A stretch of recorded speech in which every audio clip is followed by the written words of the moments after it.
And welcome back. Welcome everybody Welcome, to welcome, welcome. More part Wano. This shit never 4 of ends. Wano.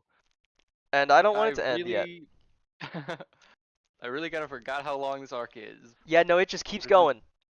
so many things where I've been like, oh, is this gonna happen this section? No, no, No, it's not. We still gotta wait. yeah, like a certain something that I definitely know nothing about. But there were still plenty of surprises in this section, which I'm sure we'll get to. Many Oh, things that absolutely. I did not see coming at all. Um, and many very exciting things. A lot of this section has been action. To clarify, Mhm. for those of you reading along, this is chapters 1001 to 1023.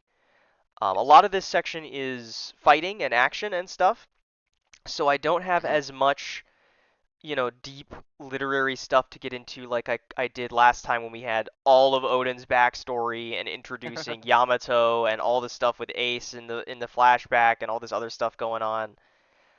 So it's a little less dense necessarily, but it's still a nice little section. And we didn't Mhm. really have a better way of breaking this up uh, for the next section. It's better to just do all of what's left next time. Because I Mhm. believe, correct me if I'm wrong, we are going to the end of Wano next time, right? Wano is Yes, finally over. absolutely. Yep. I say that, Mick. I'm ready for it to be over, but I'm more Right so now, just you I'm more so you're just actually. like bursting at the seams for the conclusion. Like I'm so excited to see how it's going to end. Is more so what I'm feeling. Uh-huh. But I quite liked this section. I went back and I watched some scenes in the anime, and I continue to be blown away by the animation quality in Wano. Oh my God, dude, like Um, it's I really nuts. wish that it was paced well, but that's a different story. But like seeing the scenes animated is really, really cool, and the music and stuff is so awesome. So I guess we'll sort of do the usual jump into the plot, and then anything else that needs to get discussed after the plot is done, we Mhm. can discuss. Absolutely. Because I don't know, I don't have too much this time. Most of what I have to talk about is the Straw Hats, Mhm. holistically, like all of them, all 10 of them. Uh, Yep. but we'll Which should, see. should should give us a decent little bit to talk That's about. true. I have at least something to say about every member of the Straw Hats, except like maybe Usopp this Yeah, time. I think Usopp is kind of like he's definitely more of a, like a support He's role, playing a supporting but role like this time, or at least for now. less less like in your face support role like I think Brook is sort of Yeah, being. Like he seems Brooks' more. support role I have more to say about, and maybe that's just because I like Brook more than Usopp, although I do love Usopp. I think Um, that's just like but I how think this arc is. Brooks' supporting role in this section is a little more uh dense than Yeah. Usopp's. Um, Um. so we're still in Roof Piece, and I guess we're not done with Roof Piece really, No. but we're back to where we picked up with Luffy fighting Kaido, or really Yes. all of them fighting Kaido and Big Mom together, and we get a lot of Mhm. cool stuff like Zoro acquiring Kinemon's fire cutting style, which I Yeah, think his flame rend. I've been sort of waiting to see ever since we learned that this was a thing that Kinemon can do. Of like, well, surely eventually Zoro's going to be able to do this, right? Uh-huh. So it's really cool. We see a lot of Zoro leveling up in this section, which I quite like because I Yes, think we do. I mentioned in one of the discussions a while ago. I don't remember which one it was that I feel like we hadn't really seen what Zoro was really capable of now. Mhm. Because in Fishman Island he fights like a jobber, and then Yeah. in Dressrosa he does things that we already knew he was capable of, just like now it's not the strongest thing that he can do. Yeah. So it's cool. We get more of it in this section, but a lot of really seeing what Zoro is capable of, and to be honest, kind of the whole crew. I feel like this is sort Yeah, of I think this is this is definitely what a time skip part. has really been building to, is like seeing what the crew is Exactly. actually capable of, and like they learned all these things over 2 years, and now they are in a situation where they are They given have enough to of a pull out challenge all to the apply it. stops They're to yeah, like exactly. this is their first like. Real challenge since Exactly. time skip. Like I mean, not that Doflamingo went down with to Gear 4, but that was still just Luffy fighting him. yeah, Like this is that was now still half two the crew. emperors and five of the worst generation who are all struggling to beat these two. Yeah. And as we've sort of established over the last couple arcs about how the way the sort of power system and the way this world works is people get stronger by fighting people who are stronger than them, we sort of Right. have all of the Straw Hats taking what they learned over 2 years, and now this is them leveling up again. Yeah, and then pushing past the limit that pushing they past that limit that they learned how to the limit achieve. of like training and now like in combat applying Yeah, it. practical tests, and that's a lot Hmm. of what is really cool in this section. And we Yeah. sort of start with a lot of fun character moments with the trio here of Law and Luffy and I think I Kid. said this in the last section, but I just love this interaction from Law talking to Luffy, where he's like, "You made it look like I was following your orders. I was already gonna, excuse me, I was already gonna send them all down. Yeah, I'm But not. now anyone watching everyone thinks that I'm following your orders, straw hat." And then Kid's like, I don't care which one of you's following the other. So funny. They're all like, And then and then they they're have this this stupid dare, stupid bit, this this like game stupid of dare. chicken with Prometheus coming at Yep. them. Yeah, with Luffy saying after he like Luffy gives this ultimatum is those, whoever reacts first is the loser. Right. And then they're both Law and Kid are like, why would we do that? That's fine. Guess And you're but just then losers then. And then they and then all they lock do in. and they do the fucking stupid They face do this from stupid before. face from before. So good. It's I love how Oda is able to so seamlessly integrate these like genuinely super funny moments into what is like The the most most intense difficult fight battle they've ever had. that any of these people have ever been a part of. Yeah. And it's really cool just seeing, the crew, like, Right. I guess not the crew, but these five take on Yeah, Kaido and Big it's Mom. And like, because it's so much of the past, I don't know how many chapters. When were how many chapters has it been since Law and Kid were introduced? Like 700 oh my maybe. god. Like yeah, when was Saba Odi? Isaba Odi's a long ass time ago, like 600-ish chapters maybe more. And Uh-huh. so much of that time has been seeing how unbelievably powerful Luffy and Law are, and a little bit of Kid in this last little section, and Hmm. seeing how capable these guys are, and Kaido's just shrugging all of it off is insane. Exactly. It, Yeah. it really sells how strong this Kaido guy is that we've had so much time to see Luffy, Built up. like, Yeah, like he and has Law. been this looming threat. Just I mean, like we heard about him first, like in Marineford, Yeah. um, and then he got sent away by Shanks, whatever the fuck he did to him. Yeah, But whatever then this, whatever Shanks can do is enough to drive Kaido off. yeah, So, Shanks said, "Hey, Kaido, turn around. I'm gonna go end the war." yeah. But like you have I like I really love the interpretation that Kaido was going to Marineford because he really wanted to finish his playing card sort of motif and kidnap Ace. he did have beef with Ace. It's He certainly did. possible he was there to go rescue Ace himself in a sort of twisted way. Um, but no, like, and then we, Kaido has been the looming threat for all of time skip, post time skip. Yeah, With he has been the with overarching villain for this since entire I guess section. since Punk Hazard, where we find out that he's the one buying the smile fruits that Caesar's been working on, Yeah. and then go to Dressrosa, and he's still this looming threat And with a even little then, intermission like, in Whole Cake. and even then in Fishman Island, Big Mom was a looming threat then, and she's here Yeah, too. that's Like, true. all of It time skip has it is been leading to this big everything fight, and this is sort culminating of to the this the climax of this whole section of the story saga. in a similar way that Marineford was kind of a climax of pre-time skip. Yeah. And it has got me really curious for what One Piece is going to look like post Wano, because it feels Hmm. so like where do we go from here? But there's still such an unbelievable amount of things that need to be done. Yeah. Right. But it doesn't feel like there's a thread to pull on after Kaido at the moment that isn't like the biggest, grandest mysteries in the world. Well. Which might just be the thread that Oda pulls on, for all I know, is the with the biggest, most crazy mysteries in the world, because there's a lot of them that we know about, right? Right. Or we know of, we don't know about them really. Hmm. But it's really cool. I love the teamwork too of like these guys, Oh the way they yeah. team, especially Law. Law is like a real team player, even though he won't admit it, Hmm. because he Yeah. has Like a I mean, lot like of he really like cool moments. yes, like I mean, Law's power on a in a group fight is kind of crazy with just like from just like positioning where he can just Yeah. you know teleport people where they need to be, teleport enemies away from where they don't need to be. Like he is so instrumental in this fight. And I also love I really enjoy the dynamic between Zoro and Killer as well Yeah, as Zoro and Killer these. have a nice dynamic of these two like first mate-esque, like Hmm. the two non-captains of the Right. supernovas also It does here. make me a little like sad S- or wishing that Law like had one too. That's yeah, yeah, that I'm right like there with you. Beppo was more.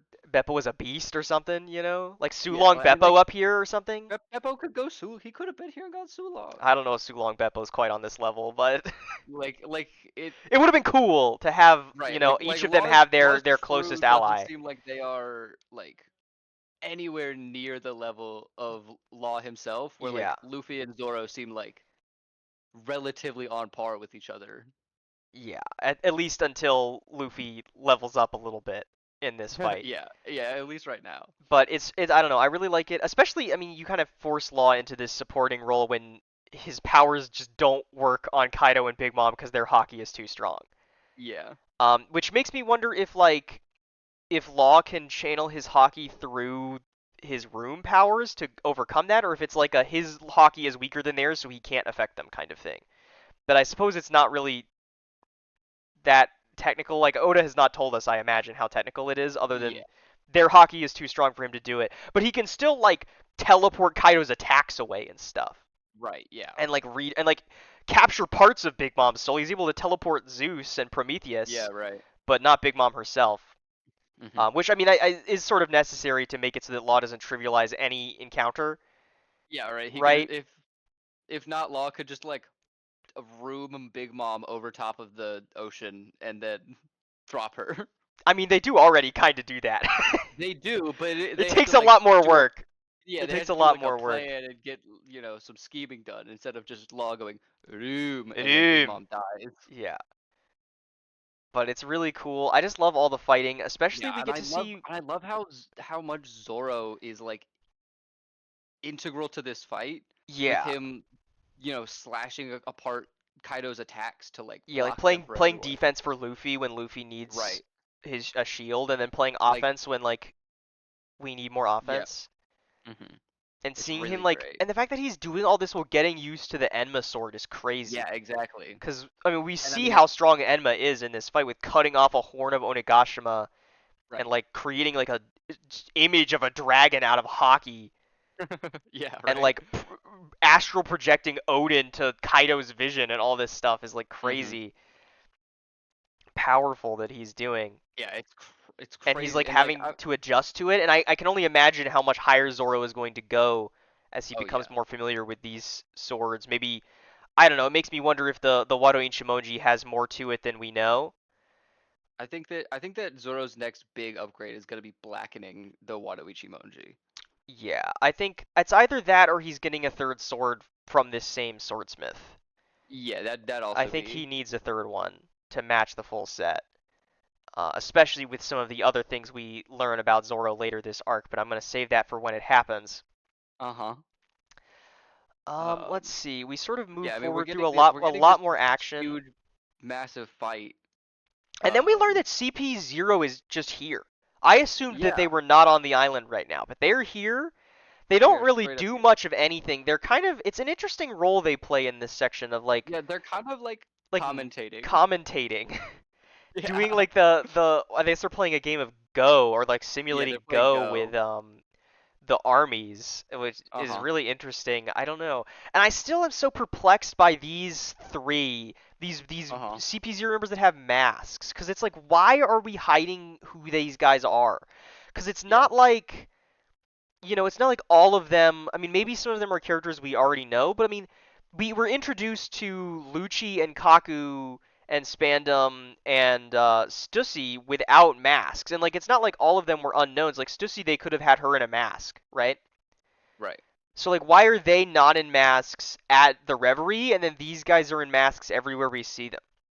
Maybe I mean it could just be that they're like not at the Reverie where like the Maybe they take the masks off when they're on the red line, and then they wear them when they're out in the yeah, field so they don't get like caught. in the field, But then like maybe didn't something like that, but did also Lucci have a mask when he was in Dressrosa? I'm trying to remember.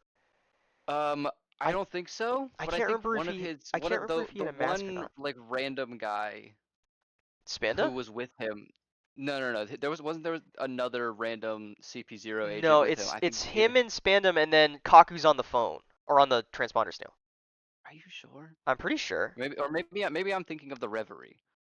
Yeah, no, the Reverie. It's Lucci, Kaku, Stussy, and then a guy in a mask Yeah, who's not right. one of So these guys, but we saw him in Dressrosa. He's not one of these three though.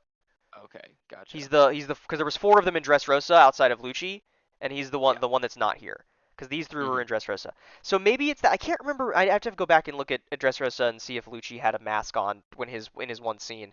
Maybe he did, maybe he didn't. I'll look it up. Um, because maybe that explains it, but I don't know. I just like we keep seeing these guys in masks, and when you get characters who just we don't see their faces and know their identities over and over and over again, you build up this expectation that you're gonna see them unmasked and then it's gonna be important somehow. Hmm.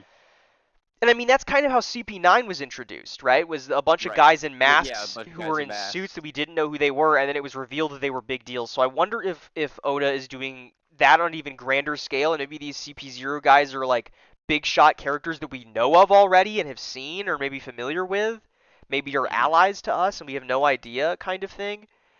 It's Um, Django. it could be Django, I guess. Maybe over 2 years, Django has gotten very skilled.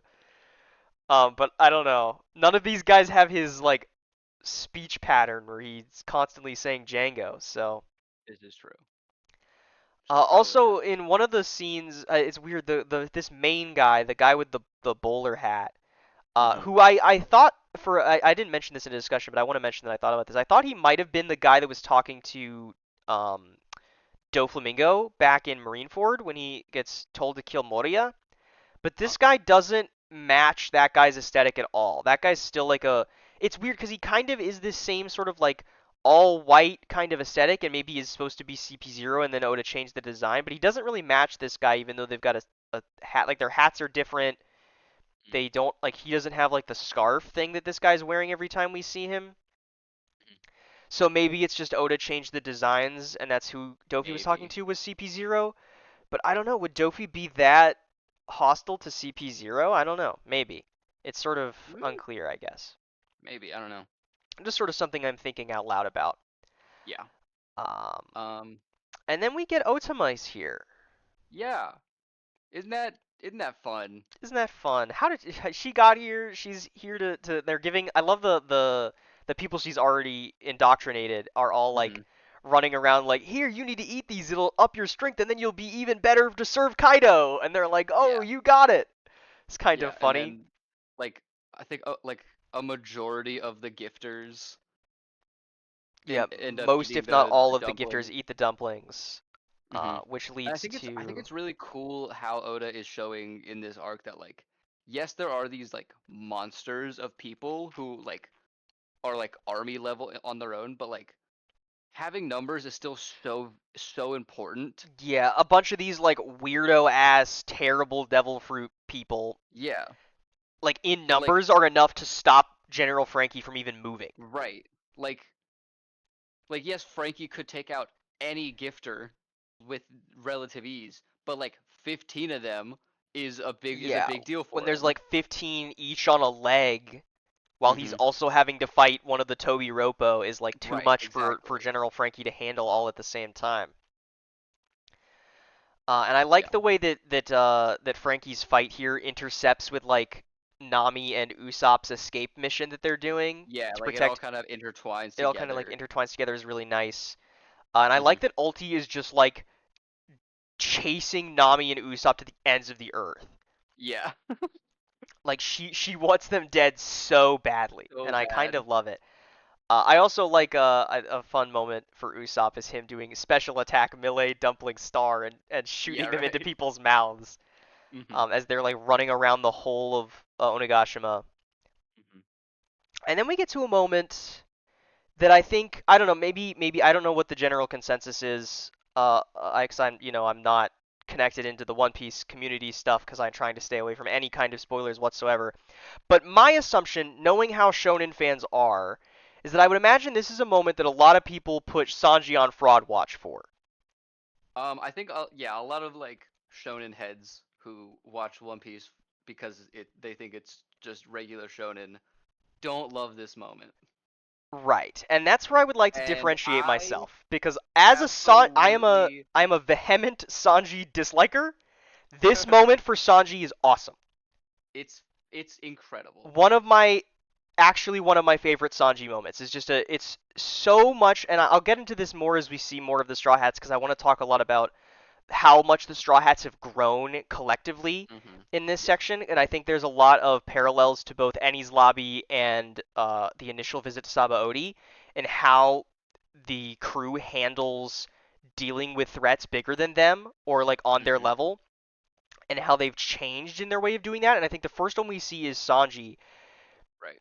and it's so good of this like they've got him completely dead to rights hmm and I love when I really actually I don't want to say this. Black Maria is maybe my like favorite minor antagonist we've ever had. Yeah, I I think think she's so intimidating and like she is just has so fun. She's like really scary, intimidating. yeah. She has this vibe that I really like where she plays this like evil, demeaning mastermind kind hmm of role, and then the moment she starts losing, she's like, "No, wait, stop! No, no, no, no, no, no, no, no, no, no, no, Right, wait, no, yeah. wait! I'm a little birthday boy. You can't hurt a little birthday boy." And I think it's so funny this like feast or famine thing that she has, where she's so confident, and then the moment Robin gets the upper hand on her later, she's like, "No, stop!" And I especially like, and I'll get to this later when Robin says something like, what was it you said about not needing arms and legs? And she's like, no, I meant you, hmm bitch. And she's like, and then Robin just starts snapping them. It's so funny, and I really like it. I think she's a really fun antagonist, easily one hmm of the most memorable minor antagonists Yeah, in the definitely. series, and probably my easily my favorite member of the Toby Roppo. But I Yeah, I love think how she has that's like not even really has close. Sanji completely dead to rights. hmm And Sanji, I especially Sanji, full confidence. Underestimate Nico Robin at your own peril. Yeah. He is so unbelievably confident, which is what we're going to talk about a little bit later. Confident in Robin to the point that he doesn't even consider for a second that this woman could take out Robin. Yeah, and I really love that. And I'll get more into my. I have a lot of things I want to say about Robin. I'm going to save it till Robin's actual fight happens.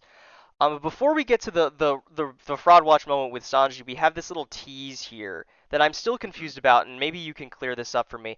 One of the creepy eye ladies hmm finds the samurai who've been saved by Law, and they say the Asakai samurai have been detected. They're still breathing, and then somebody is on their way to attempt to save the samurai. Someone is hmm there. And then the next time is because that's the end of the volume. We get into the next volume, and the next thing we see of the samurai, which is a little bit past the moment, but I want to get to the samurai first because I'm on the thoughts of it. We next time we see the samurai, they're all bandaged up, and I think Kinemon says, "Who did this to us? Like who fixed us?" And then they never address it again. Yeah. Um, hey Oda, what the fuck? Because at the end of this volume, there's this like shot of this character in shadow with like long earlobes, right? At least I assume that's what that Yeah. is. I mean, It's it's what it looks silhouetted. like. It could be. Yeah. His silhouette looks like Um. long earlobes. And there's no I. character in Wano that looks like this other than the leader of the shinobi that's working for Orochi. And we know it's not him because later in this section he's fighting Raizo and trying to kill him. Yeah. And was working with Orochi the whole time. And Orochi wouldn't have had this guy go save the samurai, I don't think. That seems like the last thing Orochi would Yeah. do. So who went and healed them?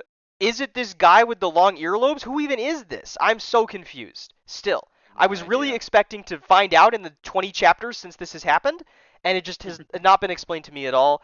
And I wanted to know if I just missed something. Is all I'm asking, really. I don't believe you've missed anything. I think that this person's identity is It's still just being kept mysterious. secret. I don't know. Um, I don't I don't think that it's a stretch to say that it probably isn't Eneru. I would agree with you. I want to mention Eneru is like the only character that we've had with earlobes like this. I don't think Yeah. it's him because why the fuck would he be here? And why would he Be be saving the the most samurai? be the most insane thing for Oda to just slip into this section. Yeah, like he left the moon, came back here to save the samurai. Like the most there is we know that Odin went to Skypiea, but I don't think that But like he didn't go to Burka. he didn't go to Burka. And knowing Eneru, even if he met Odin, I don't think Eneru is the kind of guy who would have liked Odin very much. Yeah. Because Eneru is kind of a So. piece of work. So who is this? Who is this mysterious earlobe man or woman? I guess I don't know who this is. Um, and there's some sort of doctor, and it's not Chopper because Chopper obviously doesn't look like this and was too busy doing something else. It's not Marco because Marco doesn't look like this and was too busy doing something else. Mhm. I don't know if there's like another doctor that we've known of. Like I don't know if we know anything about Roger's ship doctor, but surely it's It not was Roger's ship it, doctor, right? it was Crocus. It's Crocus, right? It was I'm stupid. Excuse me. But Crocus's ears Mhm. aren't like that either, and he's with Laboon, Yeah. so it's not Crocus. Uh, and like all of the like all the people related to Odin that were doctors, like it would have been Marco, and it's not Marco. It could have been Crocus. Is not Crocus. It can't be one of the Scabbards because this is them, right? So like, Mhm. and it's not Kanjiro turning face because he is evil still and is dead, I think, or maybe dead. I don't know. It's always hard to tell when a character's dead in One Piece Mhm. because sometimes Oda kills people and they're dead, and then sometimes Oda kills people and they're very not dead. Yeah. Anyways, off of that tangent and back to Sanji. Uh-huh. Sanji is getting like the absolute shit beat out of him by Black Maria. Uh, Yes. with some really really great paneling. Um, and she just keeps beating him down. Call her here. Call Nico Robin. Call her here so I can string her up and cut off her limbs and torture her until she gives us all the information that we need. Mhm. And there she's I'm only gonna stop beating you until you call for her help. And all of Black Maria's like little henchmen are like, oh, he's so sad he's gonna die without exposing her to danger. And then Sanji tells her to stop because he has one thing he wants to say: "Help me, Robin," Yeah. which is an awesome panel. It's so the incredible. the The detailing on this panel is crazy. The line work is really Mhm. good. Um, and this is a moment of an insane amount of growth for Sanji that Yes. I really really love to see because I mean I've complained earlier in this arc about Sanji's growth a little bit in the way that he was sort of regressing a little bit, but this moment is so good because it's such a departure from what Sanji normally does. Yeah. I mean, like this is directly a parallel to the fight in Enies Lobby with Exactly. with With Khalifa. Khalifa. Khalifa. Because in Yeah. Ennie's lobby, when he got stuck fighting a woman, instead of calling for help and letting somebody else take care of it, he just lost Yeah. and was just gonna He just stay get dead and let Nico Robin die because he wasn't even willing to call for yeah. somebody else to come deal with it. If he hadn't like fallen into in front of Nami basically, Yeah. Then nobody would have uh, even known that he was going like had lost. so easily. Khalifa could have killed him instead, right? Right. So it's such And a now great moment, and the and and his now so many chapters later, we get him relying on his crew, which I think is really important for a specifically for Sanji to be doing this. I agree. I'll let you talk though. You're Not more the Sanji not guy than me. only because this is Sanji putting putting a woman, Robin, in danger for him. Like he's he's calling her into danger.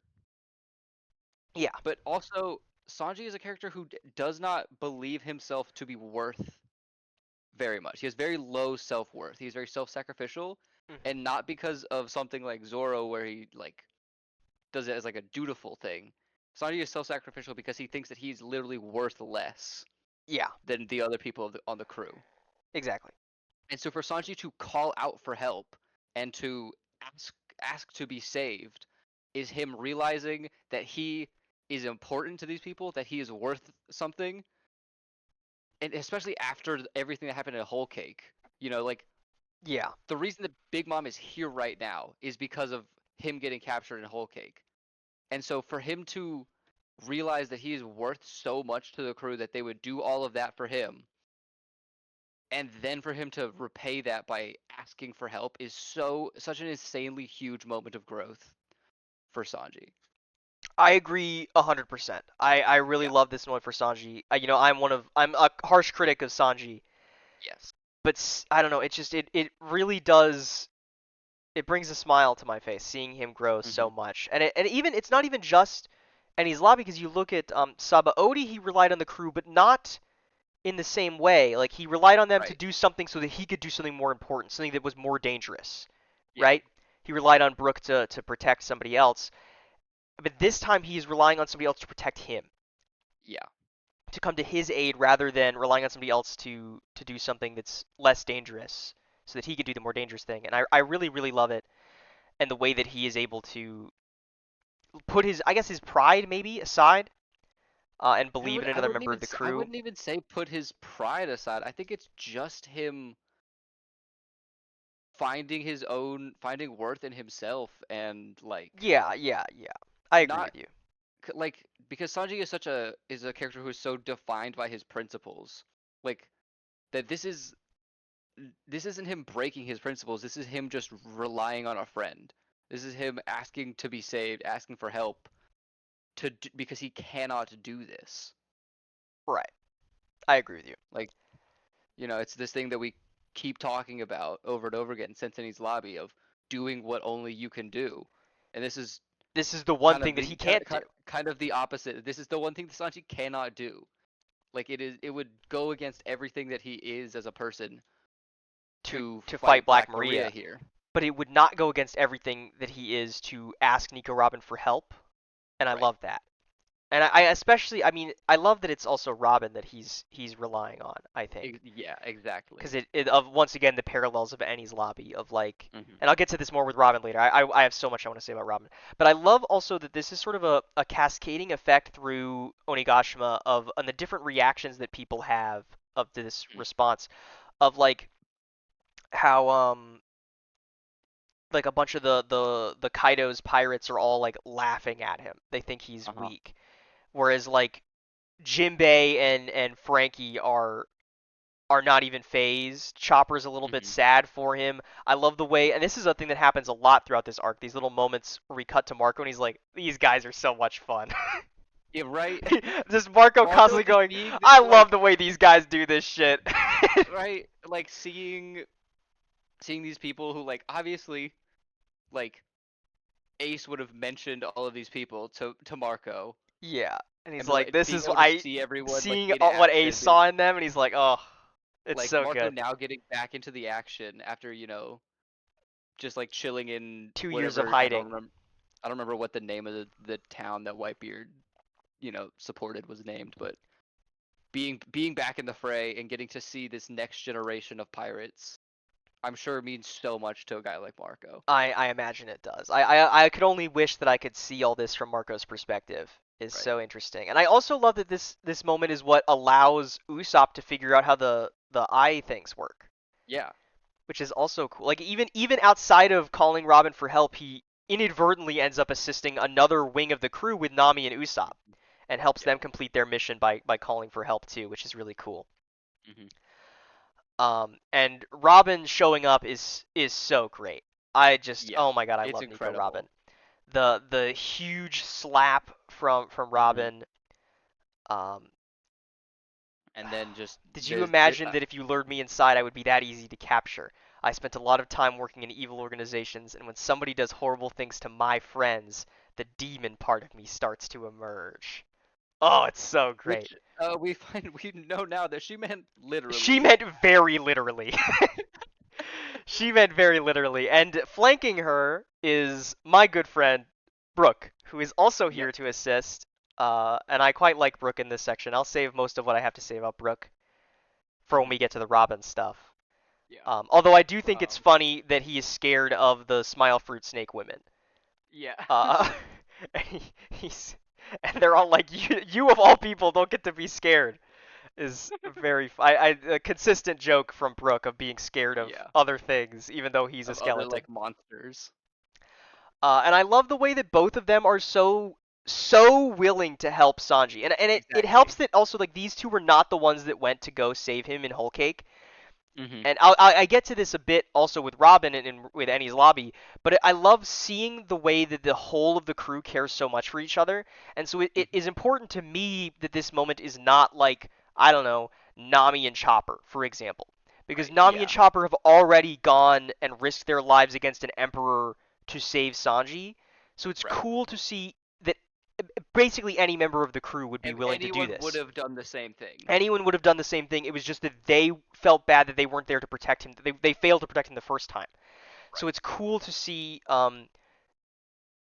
like, and I imagine this is also a big thing for Sanji too, of like every Uh huh. member of this crew is willing to assist him. Yeah. And the final little capstone from Robin, thanks for relying on me for help. I really appreciate that. Yeah. Is great, and it's a beautiful character moment fusion for Sanji Yeah. and Robin For of both like of them. a huge thing for Sanji to be willing to rely on somebody else, and then a huge thing for someone to rely on Nico Robin. Right. Um, To trust her so much to put that. their life in her hands, in the Hmm. hands of the demon child, right? Yeah. The one who would Hmm. betray any crew she's ever been on. Right. Whatever it was that Kuzan said back in Long Ring Longland about how like her being on your crew will be the death knell or something. Right. Yeah. And now here she is saving all their lives. It's really great. I don't have, let's see, sort of moving through more fighting uh, I with want to Yamato. mention very briefly. Black Maria's weird ass weapon. Oh yeah, her weapon that is a smile fruit user on a wheel, like a hamster wheel that's on Yeah. fire. And I don't. I know this is a yokai, this like fiery Is it? wheel thing, but it's Oh, not a okay. person. It's Usually, it's it's like not a a mix. It's pug. like I a don't think pug. It's usually. a pug smile fruit. Usually, I think it's just a burning wheel with a face on it. From what I Uh huh. remember, because it's an enemy. Okay. It's an enemy in Okami. There's an enemy that's like exactly like this. Uh That's huh. a Okay. flaming wheel with a face. But this version of it is Yeah, this crazy. interpretation is so weird and Is wild, and I super just love this weird. shit so But much. I'm pretty sure it's a yokai of some sort. But Uh. also I also love that she has this like yakuza tattoo on her back, Mhm. and that she has this sort of yakuza boss aesthetic moving forward Right. is really As cool. this like the leader of the brothel in Onigashima. Yeah, the leader of like Kaido's harem or whatever Yeah. is really cool. I don't have too much to say about Yamato this time, which is a shame because I would love to say everything about Yamato. Yeah. But most of this section is just like Yamato running around with Momo. Yeah. I do like, and this is a moment for Momo that I like, is that when Yamato has this moment where he says like you have to jump into my clothes. Momo doesn't Yeah. do the like perv thing, which I appreciate. Uh-huh. Instead, Yeah. he just like he's just trying to not be noticed and like Yeah, like is he's scared, locked in. He's locked in, which I appreciate a lot from Momo. Yeah. And like we're going to talk about Momo's growth Growth, in this section. literally. um I was I was a little I really enjoyed this moment with Hyogoro, of his like I do youth returning too. to him This meme is cool. because of this like virus. I was a little disappointed when I read it though, because I thought it was gonna be the same thing that like the same like technique that Lao Ji used to store his youth, and it was not that. I So I don't was even sad that my know. I don't theory even was remember who I that was sad that my is. theory Lao Ji, the old man from the Doflamingo family, Oh, who like the penis guy. yeah, like stored his youth to be used later. I thought that's what was gonna happen here, and I was so confident in it, and so when that didn't happen, I was sad. I see. I think this is But a cool character mode for it's a great Hyogoro, moment. even It's though I I love don't it. have a lot to say about him. I I don't like have a that. ton, but like I love I his just like it a just. lot. I just really like it. I love his willingness to be like, this is my final stand. I'm Yeah. gonna put my everything into this, and then like before I turn, Hmm. take me out. Yeah. Also, like the subtle flex of him being like, if I turn, all of you are gonna die. Yeah, So you're all like, dead, so like kill me before I kill everybody else. yeah, right. It's like talking to all of the other five Yakuza bosses, Yeah. or like his whatever like Yakuza henchmen. So like, how fucking strong is Hyogoro really? Yeah, and I love that as he's like losing his senses slowly, and Hmm. he's wiping out like waves of Kaido's goons, he thinks of Luffy is so great. Yeah. Of his and my His apprentice, protege. my most Yeah. fascinating apprentice. I have no doubt that Dawn will come to Wano. And then we get some really awesome action from Marco. I just think that Oh anytime yeah. Oda draws Marco action, it looks so cool. It just looks so I cool. don't know, like there's just this style that Oda delves into with Marco's action And I scenes is so cool I every time. love this attack that Marco does, the bluebird, where he's doing like almost like magic like hand signs in the air to fire this massive fireball. I just think it's Yeah. so sick the way he does it. And the And fact that then he's like like mhm, 1v2ing king and queen and like king and keeping up is queen, crazy. I mean, this is the it's the nuts. right hand of Whitebeard, you know? This Yeah. guy's a meta, and it makes you think about how strong Blackbeard has become. That Marco and his Yeah. his like allies were not willing, they're not even able to stop Blackbeard at all Yeah. when he's able to keep up with king and queen at the same time for a while. I mean, he runs out of Mhm. stamina eventually, Eventually. But like but when still he's hold but like still holds off a 1v2 against king and king and queen. queen while also having his powers spread across the entire battlefield, keeping people from turning Yeah. into Onis. Like he's doing so much all at once, and it's super cool to see. And he just looks so cool. I'll be Um, honest, I kind of hate that Sparrow is here. I wish that he just wasn't here. I don't think the Sparrow adds anything to this fight. I kind of agree with you. I Parasparrow just feels really like it's annoying. kind of funny to watch him get shit on, but like I just don't I I don't don't like know. him at all. My tune might change on it once I see Cat Vipers fight with him next time. Like maybe if the Cat Viper thing is a nice like emotional conclusion for the Pedro stuff. Yeah. But I don't know. And maybe this is just me. I almost wish it was Brook fighting Parasparrow.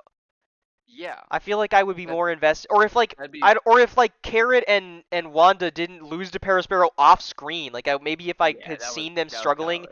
to like try and live up to this Pedro's memory, even though they know they can't beat him, and like buying enough time for Cat Viper to get there, I think would have been really nice.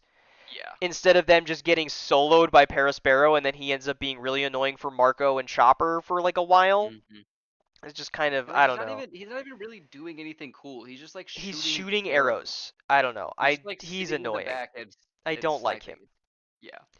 Or like maybe he could have been more of a threat to Chopper getting the medicine ready, but like he just Yeah. isn't. Yeah, I no. don't know. He seems underutilized in this section. Like, Yeah, I you do. know. And back on the good topic, I like that Marco of all people is the one buying time for Chopper. I think that's cool. Yeah. Like Of this this sort of like like, doctor respect between the yeah, two. the doctored teamwork. And then we I get to my goat. I do want to Or do we just need to mention talk before my very goat? quickly. Okay, you go. Back in the SBS for this volume 100, where Oda in the last SBS had said there's gonna be no pervy questions for the volume 100 one, and then it's all pervy questions. I hate this man. Yeah, I hate this man. When I get my hands on you, Eiichiro Oda, you're gonna feel wrath. um, But yeah, he had a whole thing about in '99 about how he wasn't gonna do any pervy questions, and then the first SBS is all about boobs, and that's it. yeah. Also, I hate this drawing of Caesar with penguins. Get them away from him. He should not be near such a wonderful animal. This filthy piece of shit that I hate. I hate this Yeah. stupid gas man. I don't care if he's making balloons for the penguins. Surely somebody else could have given them balloons, and then they could Yeah. be happy. This could have been like Beshi throwing them a feast in his castle or something, and I would have been much Yeah. happier about it. Or like Smoker Yeah, doing something. Smoker filling the balloons with smoke or something. I don't know. Yeah. Whatever. Anybody to put with the Penguins other than freaking Caesar. I hate that guy. I Okay. forgot that Apu. I'm just looking at Apu. I forgot he was even in this section at all. Uh-huh.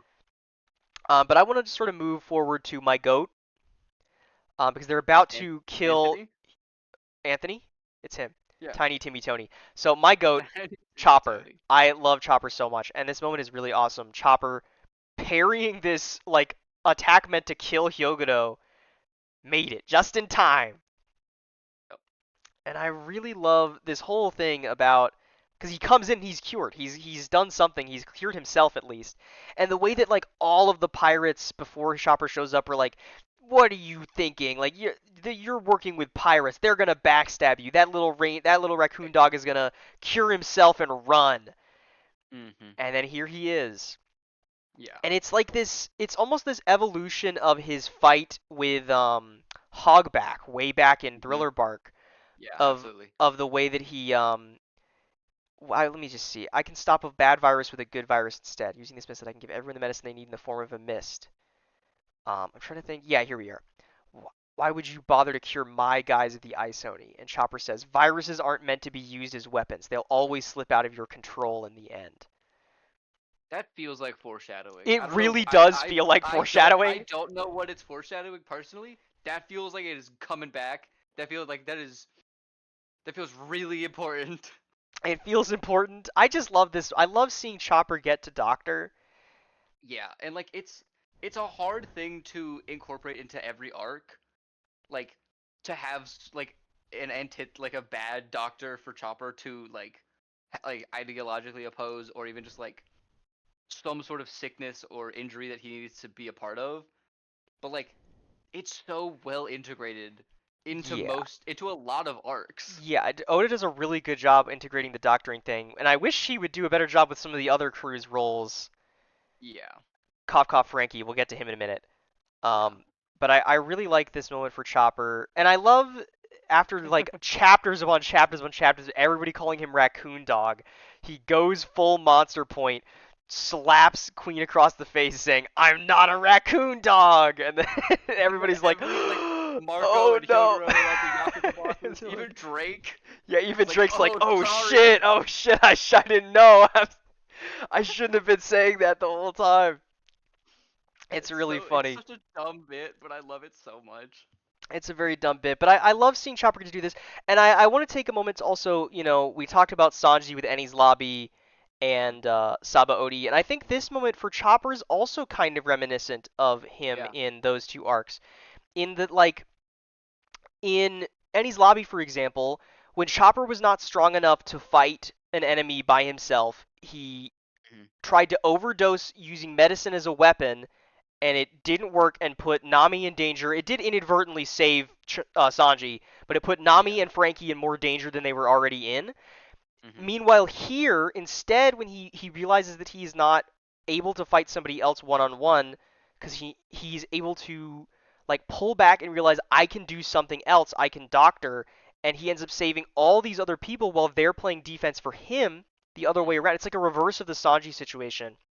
Yeah. And I really love And that for Chopper. And then even still back in Saba Odi, he was willing to like go Monster Point to try and yeah, save to fight. Robin and everything. And then Mhm. like that didn't accomplish anything. And now he's Yeah. able to use his medicine to accomplish something in the greatest fight they've ever been in. Exactly. And then I have one complaint, which is not even really a complaint. It's more just like a preference. I miss how like scary Monster Point used to seem, which like obviously is part of the evolution of Chopper like gaining control of it. yeah, But I did love so much in Sabaody and in Eni's Lobby with like his sort of like demon wail and every time he went Monster Point yeah. I mean of it helps this in the like anime that literal like the monster. sound effects are still there, like Yeah. the voice filter is still there. Yeah, I guess Um, that. I don't know. I can see that. I kind of wish that maybe like part of the side effect from this Yeah, Caesar thing that he's done, this new like recipe for the new Monster recipe Point. that Caesar helped him create, which I don't know how I feel about. Um, I, I I think like it, but it's we'll talk about that interesting. in a minute. We'll talk about that in a minute. But I kind of I can see that maybe of like I wish that maybe as he got like later into the 30 minutes, he becomes more and more of that like monster appearance. Yeah, that could be something cool, but I Uh, don't know. It's just like a small little personal preference. Um, and also not to power scale because that's not my thing. Um, like Chopper is doing the same thing that Marco is doing.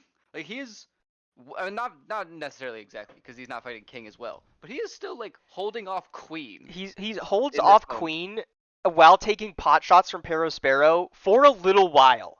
for like a good I minute. mean, at least 30 minutes, right? Because that's how long he's in Yeah, Monster right. Point. Which is impressive for Chopper, because Chopper Exactly. is one Which of the is, weaker members you of the know, crew. Um, for a guy with only a bounty of 100, he's really pulling his weight.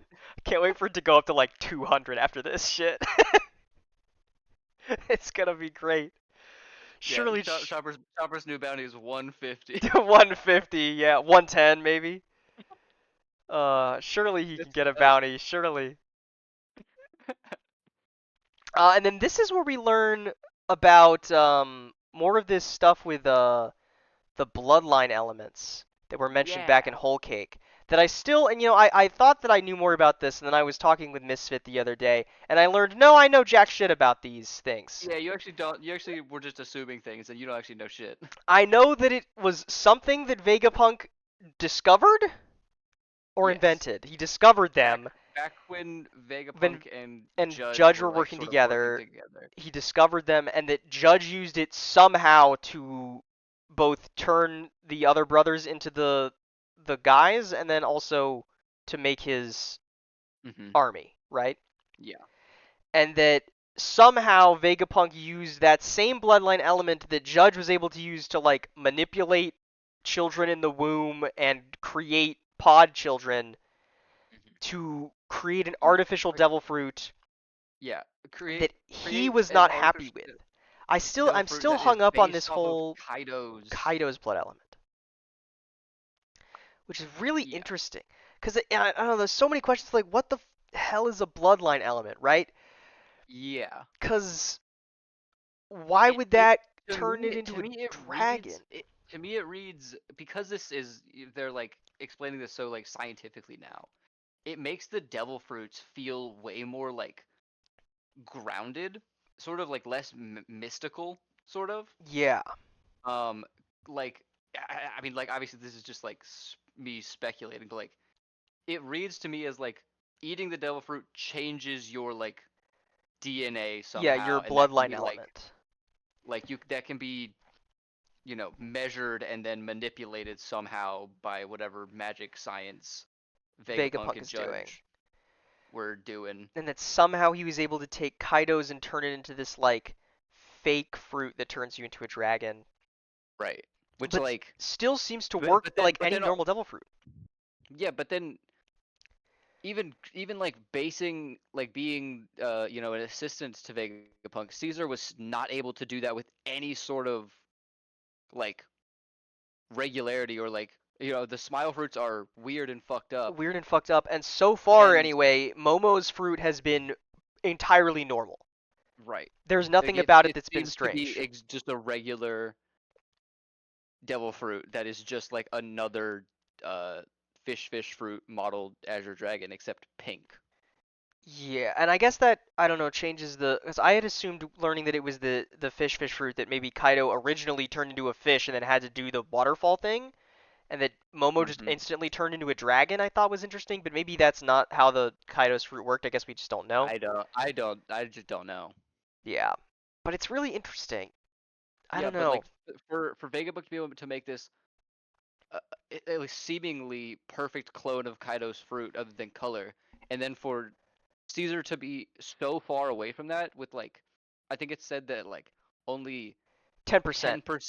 10% of the fruits that are grown are even like viable, and then 10% of those fruits actually give powers. Yeah. So you have like a 1 in 1,000 chance of of the fruit grown with the SAD to even to work at all. And then you still get this weird fucked up thing where you might have the body of a giraffe and your body is stuck on the head. Yeah.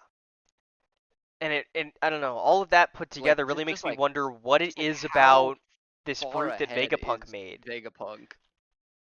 Exactly, like that's something Vegapunk would consider to be a failure to be so far above what Caesar is capable of. And it Yeah. makes me wonder why Vegapunk considered it a failure, because I feel like that's such a looming Right. Chekhov's gun of like there's something about Momo's transformation that is not the same as Kaido's. Hmm. The question is what? I What? mean, I don't know. Before I had assumed that it was that he was so small, but that's not really the case anymore. Yeah. Um, so That was just because he was a that was just because baby. he was 8 years old and not I don't know how old Kaido is, like 60 plus maybe. I think he's like 59. Okay. So I don't know. I really it's a thing I keep coming back to of like why did Vegapunk consider it a failure? Yeah. Um, Yeah, and then we we have that said by this guy whose face is a mask. Yeah, the think I CP9 was just thinking to CP0 myself, agent. thank goodness it was only a failure. Why? Why? Is it just that it doesn't have the combat capabilities of Kaido's? I don't know, man. We don't even know. We don't even know if it like he can still do the thing with like the flying on the clouds. Yeah, he could He's still still a do big that. fucking He's still a dragon. huge ass fucking dragon.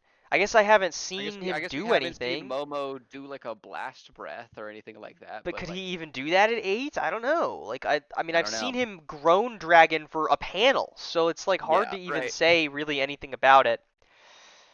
But it's really interesting to me that CP0 is mentioning it. Hmm. And then we get to the Oh scabbards yeah. who have to deal with Conjuro's bullshit when he draws a fake Odin, Uh-huh. uh, And and I Ashita Doji I sees through love it, this which moment I from do Ashura like. Doji.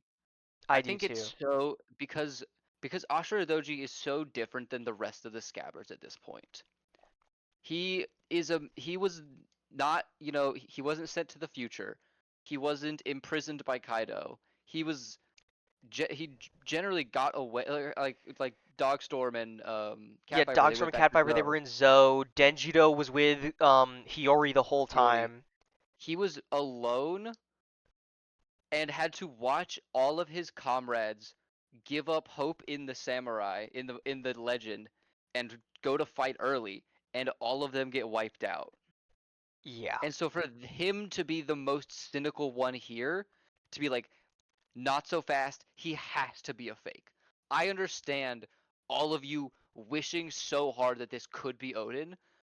It cannot. We all watched him die. You know that as well as anyone. Yeah. Mankind cannot return to the past. Right. And then he gets cut down He here gets cut by down. this vestige of Odin. Yeah. It's just, oh. And then he realizes that Odin, this fake Odin, has this like suicide vest on and grabs him, tackles him off to save the rest of them, and then a giant And explosion I happens. will I will tell you that because Oda is one to do things like this. Ashura Doji dies here. Damn. I had hoped that he was not going to come back because I feel like it Like would this be is sort of ripping off yeah. the sacrifice, but I love that Oda is so willing to do this shit now, man, Yeah, it's like because this it's is not so this is post devastating. time skip.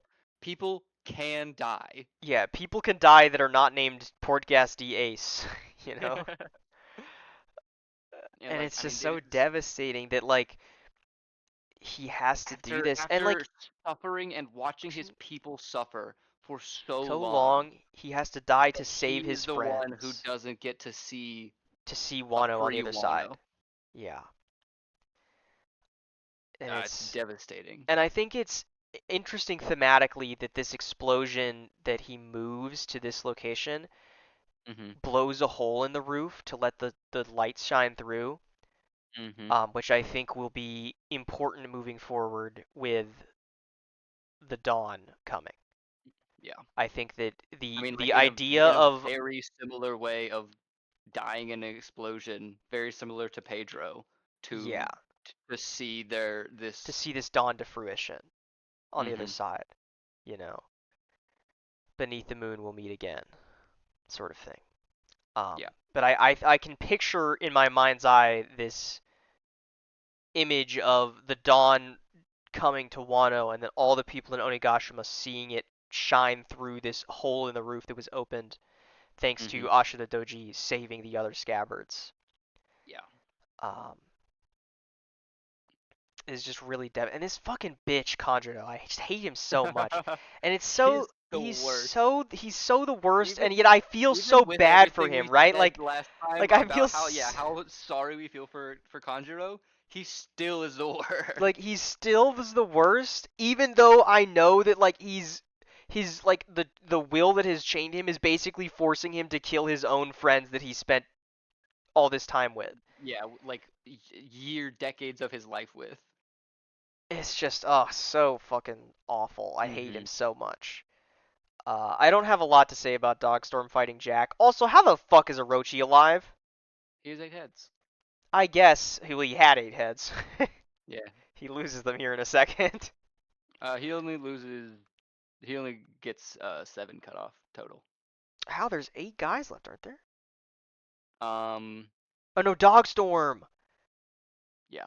But wait, what about did Dogstorm he minus regrow the minus. one that Kaido cut off? Is that not No, no, Ace? no, no, no, no, no, like total. I mean, like, Wait, but aren't there? Because there's 9 scabbards. hold on. We lost Doji I'm and Dogstorm. pretty There should be sure. 8, right? Or there should be I'm 7 left. pretty sure that only 7 of his heads have been cut off.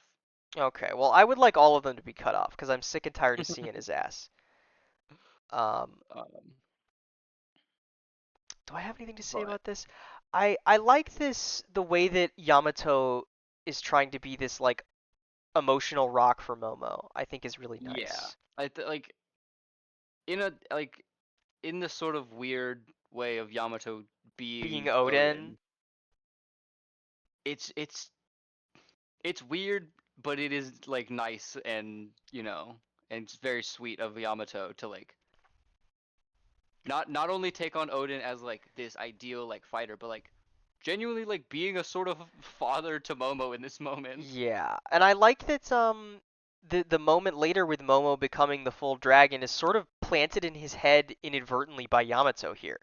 Yeah, Where Yamato has this asks it like, I wonder if your powers work like my father's, and Momo says, if only I could be a great big monster like that, I could actually help everyone. yeah. Um, and then Mm-hmm. we get back to the roof Back to the rooftop with where we some finally see some Kaido's Beastman hybrid form, form. hybrid form, yeah, which looks really freaking cool. Yeah, especially Um, especially in color in the oh, in I the color imagine. manga and the anime where he's Yeah, with he like looks the really blue cool in the scales. yeah the It's blue so scales and everything looks super cool. yeah. And there's so many great character moments here in this section. Mhm. I love especially Luffy. When like Mhm. the rest of the 5 are like it just doesn't feel like our attacks are doing anything. Like we actually beat these guys, and Luffy, who's like half dead, gets up off the ground. It's working. There's no way all of these hits could have no effect. They're just as human as we are. Yeah, And then that's a fucking badass line. yeah, so cool. And then Kid says, with the two of them standing side by side, it just looks like we're in hell. And Luffy says, that suits me fine. I've been to hell and back a few times already. It's home Oh, territory. oh With a man. giant fucking grin on his face. Oh, And it's then so and then cool. Kaido recognizing Luffy's passion and his desire. That's it, The Straw Hat. light never leaves your eyes, does it? Oh, it's so awesome. God, I love this aspect of Kaido having the utmost respect for people who like challenge him and can give him the fight that he wants. Yeah. I love it so much.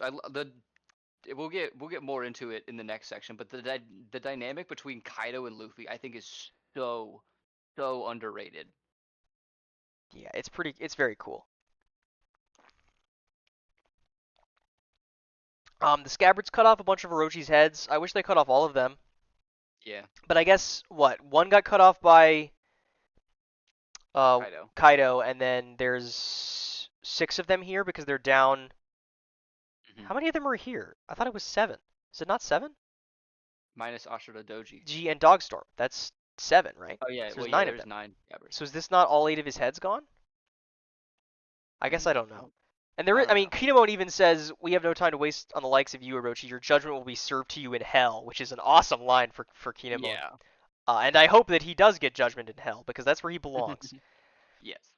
And then Raizo sets up to fight this shinobi guy, which I don't really care about. Um, Yeah, me neither. I like it's I don't really it, care it's it, about it's it. definitely it's definitely like one of the weaker fights. Um, this moment, Holy shit, Zoro! How does he do this? like He does this by how. himself. Like Kaido and Big Mom do this unbelievable the conquest of the sea attack, and Yeah. Zoro just like blocks it for a couple seconds, long enough Yeah. to stop the rest of the guys from dying. And this doesn't even like kill Zoro. He just gets Yeah. like knocked over and he's injured. He gets messed up more later by Thunder Bogwai. It's like it's crazy. Um, Yeah, like I have no idea how Zoro is able to like deflect or even like block this attack for even the second that he does. It's cool though. It's fucking I sick. like seeing it, and then we get more great character moments for Luffy. I especially love the way that Oda draws Luffy during this whole section. Yeah. Luffy has this look on his face. The way that he grins in this section is unlike Luffy has ever grinned before. His smile is wider and more chaotic than ever, and I really dig it. Hmm. And I love the way that he has this giant grin on his face when Kaido dodges out of the way of one of his punches, because that's the Right. first time Kaido tried to avoid getting hit. Exactly. He You didn't just you take it. dodged because it was gonna hurt, huh? Yeah. So cool. Uh, and then And a really great team up moment from Kid and Law to and Zoro to like completely and Killer, like all four of them except for yeah. Luffy to Yeah. destabilize Big Mom is really really cool. Hmm. The way that they To work together to like Zoro each of them, cutting Prometheus in half, yeah, Law and Kid Kid, working together to trap yep, Zeus. Oos, and then Killer stalling what is it? Yeah, Napoleon? Napoleon. Yeah, Yeah, is really cool to like all four of them working together to debilitate Big Mom long enough for them to like to get rid of get her out of the her fight so summons. that yeah, to get her summons out of the way, and then Law using his powers to push her off the island with a giant rock Yeah, is yeah, so because cool he because he can't move can't her, but move he can. her, but he can move a giant rock instead. Yeah. That thing doesn't have hockey. And she goes flying down, Hmm. which is really cool. Yeah, However, and then Kaido still doesn't give him too much everyone time. like Zoro just continuing to piece up Prometheus Yeah, he has to so that he keep can't go save her. save her, and then having to keep Zeus trapped in the box, even though he's like fighting against it the whole time. Hmm. It's Unfortunately, so sick. Kaido uh, gets in the way of this whole plan. Yeah, Kaido. Um, Uh, is it a Thunder Bagua that he decimates Luffy with, or well, is I he think just he get it? he already blasted Luffy last time. I think it was a Thunder Bagua. And Yeah. then he tries to hit I think Zoro with one, and then Law Hmm. teleports him out of the way, Yeah. which is really cool. And then Law tries Uh, to hit Kaido to basically no effect. yeah. With and then Kid, I guess, gets Yeah, knocked out, or no, Kid and Killer leave to go stall Big Mom. They're like, we're gonna go kick Big Mom's ass because we don't want her coming back. oh yeah, yeah, yeah, yeah, yeah. And they think that they can take her together, which they do a decent job for a little bit, Uh huh. which is really cool. And then we move to Zoro. Zoro Yes. gets what is his biggest moment in this section. Hmm. And this is a really, really great moment just from Kaido too. Kaido laughs. Look at Straw Hat's face. He did that before too. Even while unconscious, he still stares me down. Hmm. Should I crush first those eyes or his brain maybe? Maybe his heart. And then Zoro turns to Traffy. What I'm about to do is the limit of my ability. If this fight drags on, we're only going to wear ourselves down. If we can't break through, we die. After this, it's all you. Hey, Kaido. That's my captain. As he's brandishing this Enma As he's brandishing that is Enma. draining his hockey.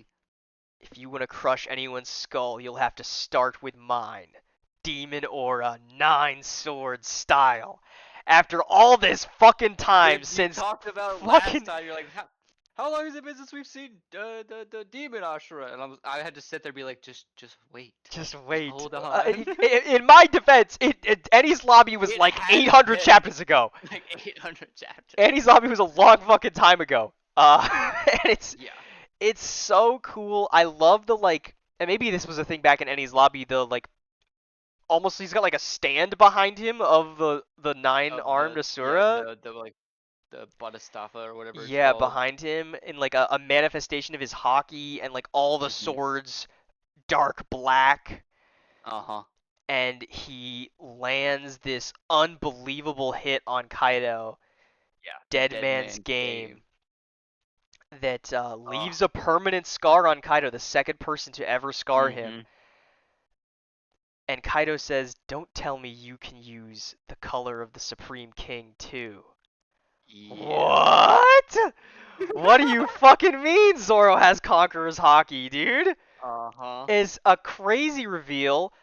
Makes Lucci look like a chump, to be honest. Because Kaku survived this shit.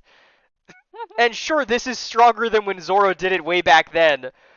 But when Zoro did it back then, he didn't kill Kaku. Kaku is still alive and kicking.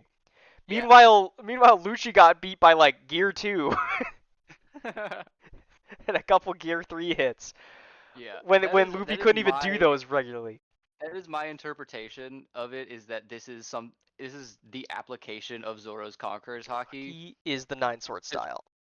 which is why he hasn't done the Nine Sword style ever before since that moment.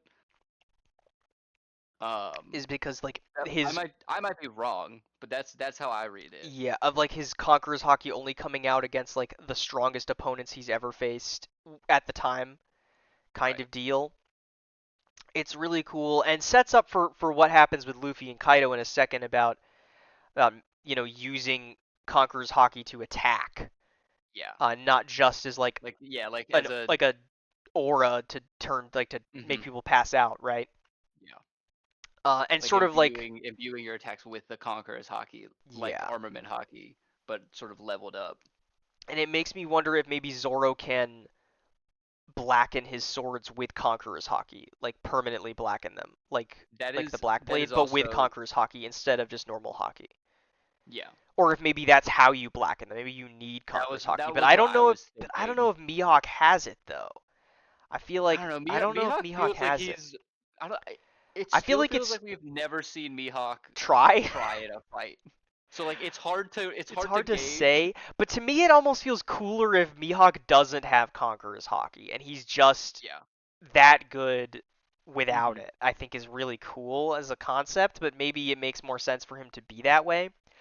Yeah. But I guess I mean, have we even seen black swords other than I feel. his? I also feel like if Mihawk did have Conqueror's Haki, he probably would have taught Zoro how to. Well, Manifest it?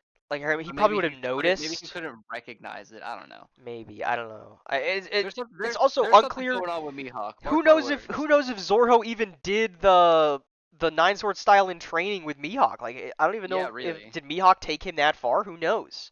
Who knows? Unclear. He did lose an eye supposedly, Yeah, unless maybe. he forgot to open it. But it's really cool that Zoro is able to land a permanent wound on Kaido, the first Right. permanent wound in this whole fight. Right. Um, And then this again, like I was talking about earlier, this respect for Zoro doing this, yeah, of like, because like Zoro is yeah, like, I didn't. That's the best I could do, and it didn't even knock you off your feet. And Kaido's, oh, you did enough. This wound will right, remain with me.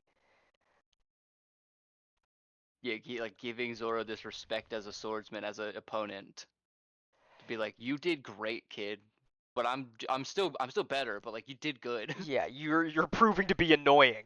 That's good. Right, yeah. Like in a sort of like similar thing to like what Sukuna did in JJK with Jogo, where he's like, hey, keep your head up, man. You you did great.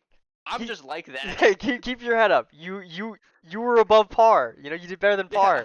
I'm just better than that. Yeah. But I also want to talk once again coming back to Eni's lobby and Sabaody. This is a moment of growth for Zoro, I think, in the sense that and this is sort of holistically with Zoro. Way back when Zoro lost to Mihawk, Mm. we had two sort of main things about Zoro. One was that he was willing to let anybody member of the crew die if it meant achieving his dream, which we've seen him throw away. And way back Right. then, he promised Luffy that he would never lose. And Yes. to me, now he doesn't, I guess, necessarily lose, but to me, this reads as Zoro accepting defeat if it means that the rest of the crew can win in the end. Mhm. Oh, And I I like don't that. think that is something that Zoro would have been capable of doing all the way back then. Yeah. I don't think Zoro would have I been think able to that it give it his all to land a wound believing that Luffy would win. I think there is yeah. at some point to change, and it might be that moment in Thriller Bark. Yeah. But even then, that moment is not Zoro losing. If Right. anything, it's Zoro winning because he doesn't lose to the pain that Luffy took on, even if it Mhm. beats the shit out of him, right? Yeah, even if he should have died, he And like doesn't. even in but in this moment, he's like he tells Law, I mean, even trusting in someone like Law, who's not even a member of the crew, like Right. this is my everything. If it's not enough, your turn. Yeah, And that's exactly. a mentality that I don't think Zoro would have been able to achieve before. And it's because of that mentality that he's able to go all out and do a wound to Kaido because he's Hmm. willing to I like accept I defeat to for the victory of the crew. I think, yeah. and I like That's that really from Zoro. subtle. I didn't even catch that. I really like that that read on that. And to really tap that to finish that off, if it isn't for Law, Zoro would get a wound on the back here True. because Kaido is about to Yeah. strike him in the back, and Law teleports him such that he gets hit in the chest instead of the back. Oh wow. Yeah, Um, that's which is a wow. really cool, and maybe that's Law being a swordsman himself recognizing that, or it might Hmm. just been him trying to get Zoro out of the way, and then they both get Yeah. Thunder Bagua anyway. Um, But then Oh Luffy man, gets I love back up. that. And then I love Yeah. Kaido. Kaido has this. Kaido is so interesting. He's so strange. He has such Yeah. a Yeah. strange mentality on everything. What a shame. If you'd come with me, we could have conquered the world. And none of the other villains we fought would have said something like this, you Right. know? He's actively like looking for these powerhouses, these new up and comers to be to like he doesn't want to snuff them out. He wants to like bring them on board and all And conquer the world uh, together, you conquer know? work together. Which I don't know if that's like something like to do with like rocks or like how he viewed that situation or something. Yeah, I It don't know. just It's it strange. feels so different than everyone else, Or more than the every other villains. antagonist. It feels more akin to someone like Whitebeard, you know, than it Right? does Yeah. to like Big Mom even, Which or is what like I'm Dofi. that's where I'm kind of getting that like all these three emperors who were a member of the Rock's crew seem to have this sort of different view on like other pirates and other powerhouses of like I don't need to crush them. I need to subjugate them and to align myself with them. It's so Yeah, and it's interesting. this interesting dichotomy of like Kaido cares about these people's strength, Mhm. Big Mom cares about them being family, Yeah. and Whitebeard cares about them being both, Mhm. or he did. Yeah, he You did. know, it was those who were strong became his family, and I think it's an Mhm. interesting sort of trifecta that the three of those three that were part of the Rocks Pirates had. Mhm. And it makes you wonder about what the deal is with the Rocks Pirates, or what the deal was with the Rocks Pirates, right? Way back when. That is like my number one mystery that I want answered. Is what's up with the Rock Pirates? Everything to do with what happened with the Rocks pirates. Yeah. But in response to this declaration from Kaido, Luffy says, "With you, we'd never go with you, idiot. We love the samurai. Mark my words, you're going down." And then flashing through all the training he did with Hyogoro, it Mhm. was still too shallow. But after taking that hit from your club, I figured it out. You can infuse things with Conqueror's Haki, can't you? Only a handful of the very strongest can, not a dead man walking. Boom! And then he He does imbues it. his Hokage Saki into his sandal. His little sandals. And And we have we just have this the same thing of them clashing their Conqueror's Haki he without touching, touching the like we same thing got that in the Roger and Whitebeard did way back however many years ago, right? right Over 20. over 20 years ago in And this just absurdly drawn panel. It's yeah, so the sick. art for these shots of Luffy clashing the hockey with Whitebeard Yeah. is amazing. And then oh my god, and the movement of this panels, Are really really the way good. that all the action flows, it's insane. It's insane. It's just some of, if not the best action that Oda has ever drawn. I think Mhm. is these. To me, it's reminiscent of the snippet in the Doflamingo fight when Luffy and Dofi are like Yeah. flipping around each other, trying to like hit and Mhm. block each other's attacks, but like on like a Katakuri On a level, you know? yeah, right. And it's crazy. And this scene in the anime is unbelievable. Also, Oh, it's absurd. uh, It's the crazy. visuals are insane. The music with like "We Go, We Are" playing is so Mhm. good. And it in the anime especially, it really feels like a moment where it's like this is the end of the arc. Luffy just beat Kaido. Right. which is like all the more devastating when Kaido gets back up. Yeah. It's Which is crazy. a way that these two are so similar. Exactly. In that unlike previous villains who like once Luffy gets that huge hit on them, they're down for the Hmm. count. Kaido gets up again. He keeps Again. like, and Again. again and again and again.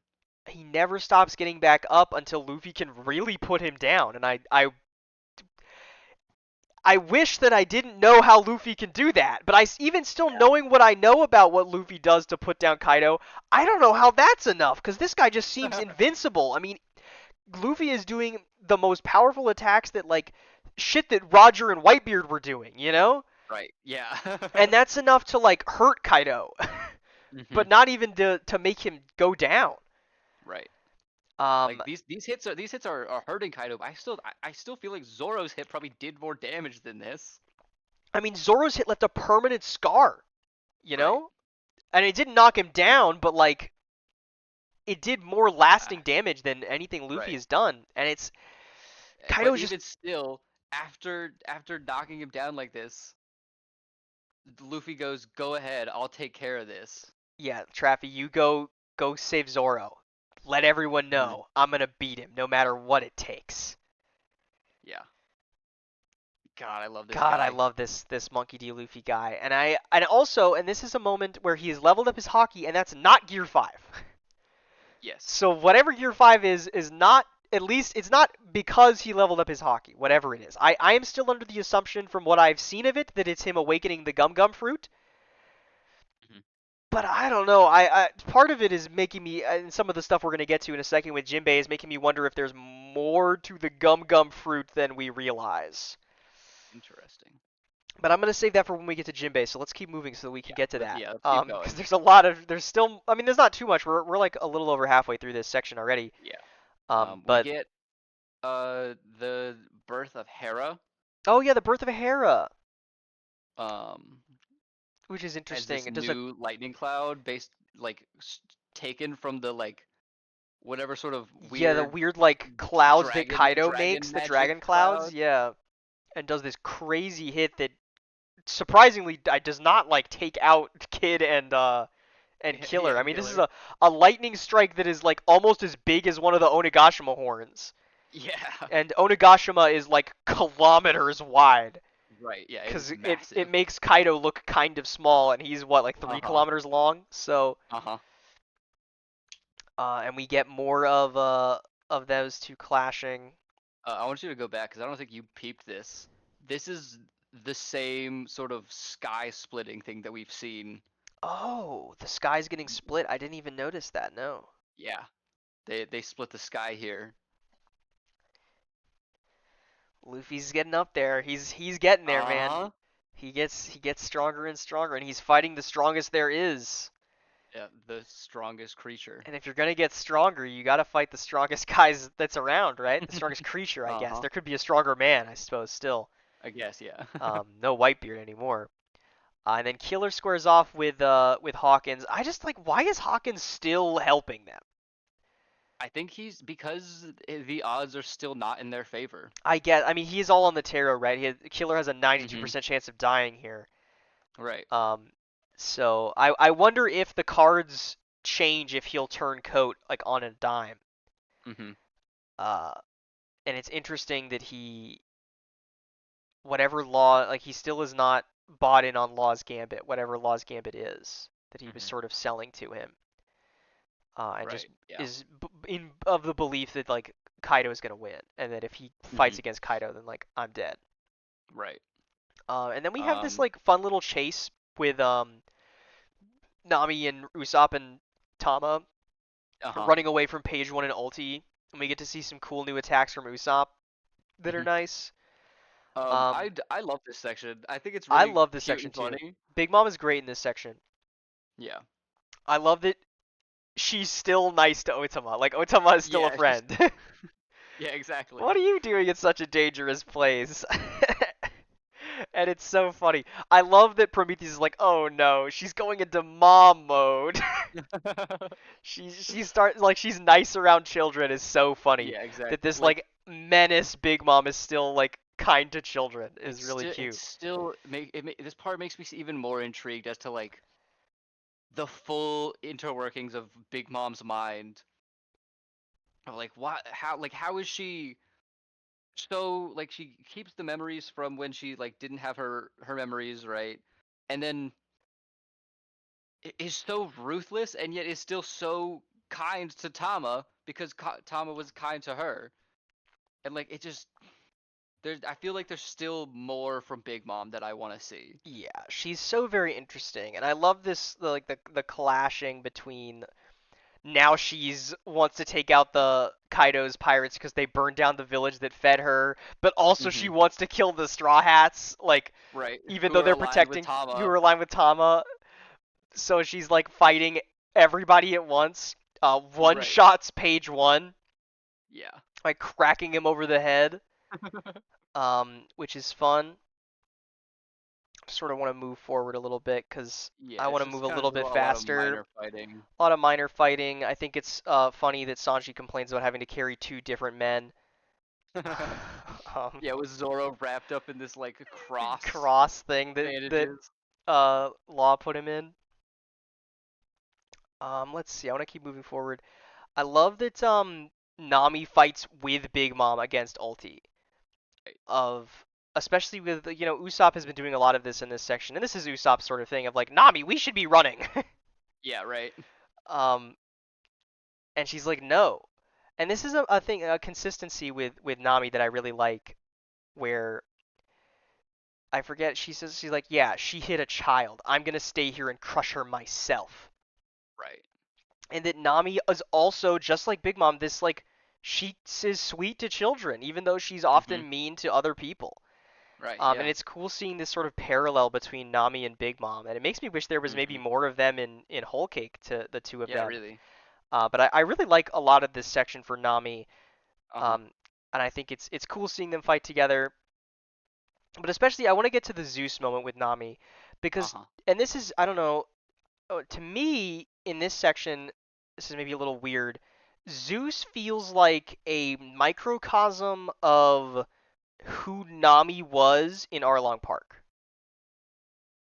Oh, in that she is this like interesting. unwitting servant to this greater threat, in that Arlong Uh-huh. is or like Big Mom is Zeus's Arlong, and Mhm. she is able to like free this Zeus, and then he like comes into his own, like he's way more threatening and powerful when he's working with Nami as a friend as opposed to when he's being used as a tool by Big Mom.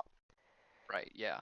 Oh man, And I just sort of, that's to really me, it felt interesting. like there was a parallel of him being this tool in the way that Nami was a tool to Arlong.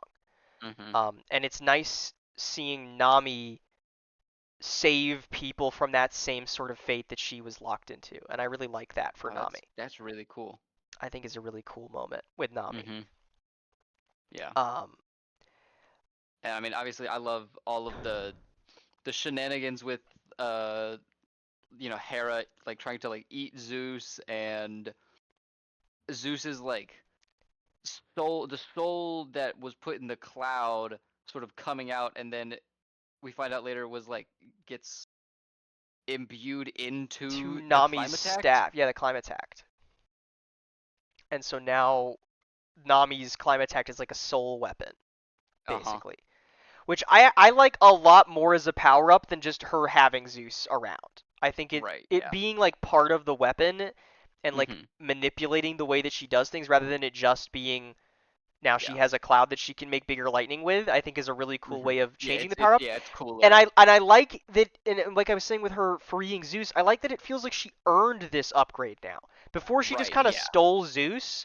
I like Yeah. that it is Nami's character and the strength of her Mhm. character that allows her to power up. I think is Right. very cool. That Also, I makes love this Zeus hit want from to Kid. work with her. Yeah, oh yeah. This Post the Gibson every time Kid's powers planning. are drawn is so cool. Like all this Yeah. Akira ass shit with like the all the scrap metal making these like Yeah, giant it's so hands is sick. really I just cool. think about how long this took to draw for just one panel. Yeah, is Oh crazy. man. I can't even imagine how does he do this shit weekly. Right. And then we have this. heartbreaking moment of Luffy falling off Onigashima. Right. After the last moment we saw Luffy being, him determined and like, tell everyone I'll get him. And then the next time we see him, he is, the white eyes again, Falling, plummeting into the plumbing to the ocean. ocean. Yeah. I especially like these lines from Kaido. Human beings don't give up hope. No, they can't give up hope. That's the problem. It's been a long time since I got worked up like that. I've failed. I should have simply cut your head off and announced my victory, because now they'll keep believing you're gonna win, won't they? Mm, So interesting. yeah. Really cool. Hey, you want to go back? Sure, I can go back. One ahead. No, no, keep going. Oh, I One don't ahead. know. This one. Here we are. What do you think he means here, Battle? Or Misfit Lad? Oh yeah, you couldn't be Joy Boy either, it seems. What the fuck?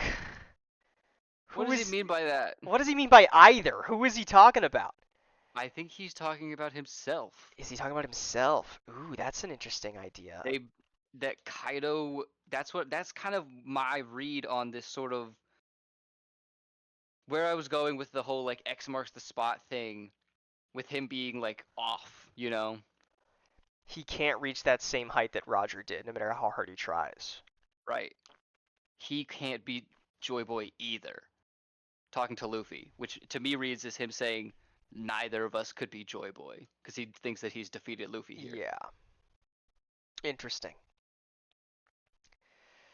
I don't which know. is which is so interesting It's as really this like we interesting. were talking about with like the parallel of him always getting back up just like Luffy. Like he's in a lot of ways very similar to Luffy, just like a weird sort of almost like corrupted version it seems. Yeah, I wonder, I had my whole talk about the freeing versus shackling will. Mhm. What if he's like Luffy who isn't free? What if Yeah. there's something in his past, something with the Rocks Pirates that he's still held on to? This drive that he has to die, Something along Yeah. those lines maybe. I don't know. This like obsession with death that he has. Yeah.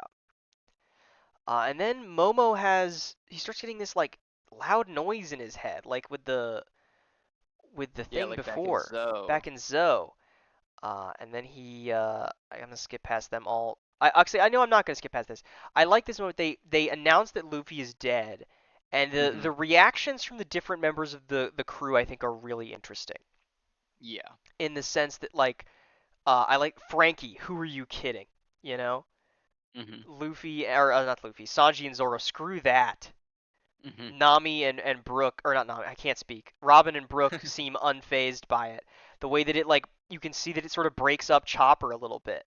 Mhm. you know, that Usopp and Nami are worried, like the way that some of them like are like, oh no, Yeah. and like it's so interesting, and the way that when Momo gets a hold of this radio. I feel like I'm moving too far ahead, but I really want to move a little quicker here. Okay. Okay. Yeah. Um, but I can't skip past this shit with Kinemon and Kanjuro. Okay. Yeah. Yeah. Yeah. No, Because let's before we get here, put a pin in the Momo put in the stuff. pin in the We'll Momo get stuff. back to I want to gas up Momo for the first time ever. Um, it. we get Kanjuro creates another stupid Odin illusion, and Uh-huh. Kiku immediately it's not him. It's just like not once but twice you show us these mocking lies, Hmm. but she can't do it. She can't bring herself She can't bring herself. because she didn't have this history of suffering And that yeah, Ashura Doji did, I and she cannot. cannot bring Master herself to Keen, this strike one cannot do it. and gets Gets the same impaled thing happen. and maybe is dead. It's not clear yet. Not in a I'm good not, I won't way. I won't I won't I won't reveal this one. Yeah, not in a good way at the very least. Yeah. And she says, Master Keen, this one has failed, but if the fallen snow is melting, then surely the hour of dawn is close at hand. And then Yeah. Kinemon kills Kanjuro. I presume he's dead here, killing the man who he thought was his closest friend. Right. After all, on stage we were always best of friends. as he dies, falls to the ground, cut down by Kinemon. And it's such a devastating moment for Kinemon. You can Yeah, like I imagine. mean, you see his face in every one of these shots. There Is is no, it is not triumphant. It is no. not This is not a joyful anyway. He is heartbroken having to do this. yeah. You see, like he is like ugly crying. He is gritting his teeth through every moment as he has to cut down this dude who he has spent decades with, who he traveled to the future with. Yeah, who he went out of his way to save in Dressrosa. Right. All of this stuff. And then it gets so much worse because Kaido's here. Yeah. And I have a hard time believing that Kinemon survived this. Because Kinemon Yeah. gets his like head caved in by Kaido, and Uh-huh. then shortly after, I don't know where it is, but he's like half dead, and he takes his broken sword and tries to stab Kaido with it, as Kaido says something is like, "This is the problem with people. They don't accept when they die," and then Mhm. impales him through the chest with a sword, leaving him there. Yeah. Uh-huh. Which is not a great look Not a great look for for Kinemon at for the moment. Kinemon surviving. Um, and then I want to get to another one of my favorite moments with Sanji here. Mhm. After he comes in to help Chopper, um, you held out strong. Well done, Chopper. Sanji, but Luffy, don't cry, idiot. After all this time we've been together, how many miracles have you seen? Oh. Take care of him. He's got the Oh. strength of 10 when he's healthy. Leave that dinosaur to me. Ugh. And it's like, this to me is so much of the growth that he had in Whole Cake, too. Right. Like, Mhm. He's Sanji has more than most of the crew really seen what a Luffy miracle looks like. yeah. That Luffy will get back up no matter what because he's already decided he's going to win. Uh-huh. Just like how he had already decided he was going to save Sanji no matter what. Right. Ugh, I love it. Ah, And I so good. love that it's this moment for the two of them where Sanji Right. gets to do what he can do and Chopper has to do what he can do. Mhm. Sanji can keep Queen busy for longer than 30 minutes and Chopper can fix Zoro. Right. And also another moment of Marco going, this is why I love these guys. I do love this that one small blurb of when Sanji says that he's has a strength of 10 when he's healthy, and Zoro screaming out, "It's actually 2,000." 2000. It's um great. I love these guys. yeah. Yeah, here it is. The all these Oh yeah. Kinemon like bleeding out, dying, thoughts of all this time he spent with Momo over the last, I guess, few months maybe. I don't know how long it's been since time skip I mean, really. yeah, it would have. It's only been like maybe a month or two at Yeah, with most. this time, what will these extra seconds buy you? What will their escape change exactly? Face your death like a warrior. The problem with the defeat is that so few can accept it when it arrives. Ugh. This I does not look good for Kinemon. I can't imagine how he's coming out of this one alive Mhm. without like Chopper getting their stat or something. Like I don't know. It's not looking good for him. Uh-huh. But then we have one of my favorite moments again. Is Yeah. that Momonosuke gets a hold of this and he's hearing in his head loudly from Luffy, who is somehow Mhm. communicating to Momo using the voice of Yeah. all things. Somehow? I don't how What the fuck? I don't know How is he how doing that? Luffy could even know that this works, but he does somehow. It As might Luffy not is even like, be that Luffy knows. Luffy might just be thinking this to I himself. guess, yeah, who knows? And But Momo, like Luffy is oh, drowning in the ocean. screaming in Momo's head, Momo, tell them. And Momo into the frog. My name is Kozuki Momonosuke. I pass along Luffy's words. Luffy is alive, and he tells me that he will return to the battle, so keep fighting no matter how hard and painful it is. As long as you breathe, continue the fight. Luffy is going to win! Uh, Oh, and this like the whole crowd cheering, the shots of each of the Straw Hats, Frankie mhm. with a wide grin, Chopper ugly crying, Brook and Robin are still locked in, the despair on the one guy, that Jinbei is fighting Uh, space, uh, which we learn sort of what makes is his sense name? later. Who's who? Who's who? Thank you. Um, is just really cool. It's great. Um, and then we have Yamato who shows up to fight Kaido. Mm-hmm. We don't get too much of this. This is still sort of cliffhanged since the Uh-huh. last time we saw them fighting, the two of them. I'm Oh. gonna move to them fighting if I can. I already sort of talked enough. I talked enough about Nami and Usopp, I think. Yeah, I mean, I like that the climate tech now is more of like a baton style weapon with Zeus being able to like shapeshift it, sort Yeah, of. really cool. To give Nami like a more physical attack like move set basically. Yeah, Like she can do stuff other than like shoot lightning. yeah. Also, I think it's really funny that Zeus says that Nami should give him a new name, and then he immediately goes back to calling himself Zeus after she calls him Right, yeah. Fluff. Yeah. Really Your name is funny. Fluff. I am the mighty Zeus. Yeah, I am the mighty Zeus, right arm of Nami. Is really funny. Um, I don't have much to say about the rest of their fights, but I love Yamato. And Yamato, Yamato's big, right? Like he's a big guy. Yeah. Yeah, Looks he's huge. so small in the face of Kaido. Kaido is so Right. fucking big. So much Straw Hat bigger. is dead, so is the son of Kozuki Oden. Pertinent child, you got your cuffs off and you think you can leave? I'm going out to sea with Luffy, but only after I've driven you out of Wano, Kaido. I really want Yeah, him on the crew, man. makes you really sad, doesn't it, It makes you that I we have to know know. I know that he's not on the crew. My cope at the moment my cope at the moment is that Kozuki Oden joined Roger for the final stretch. Yeah.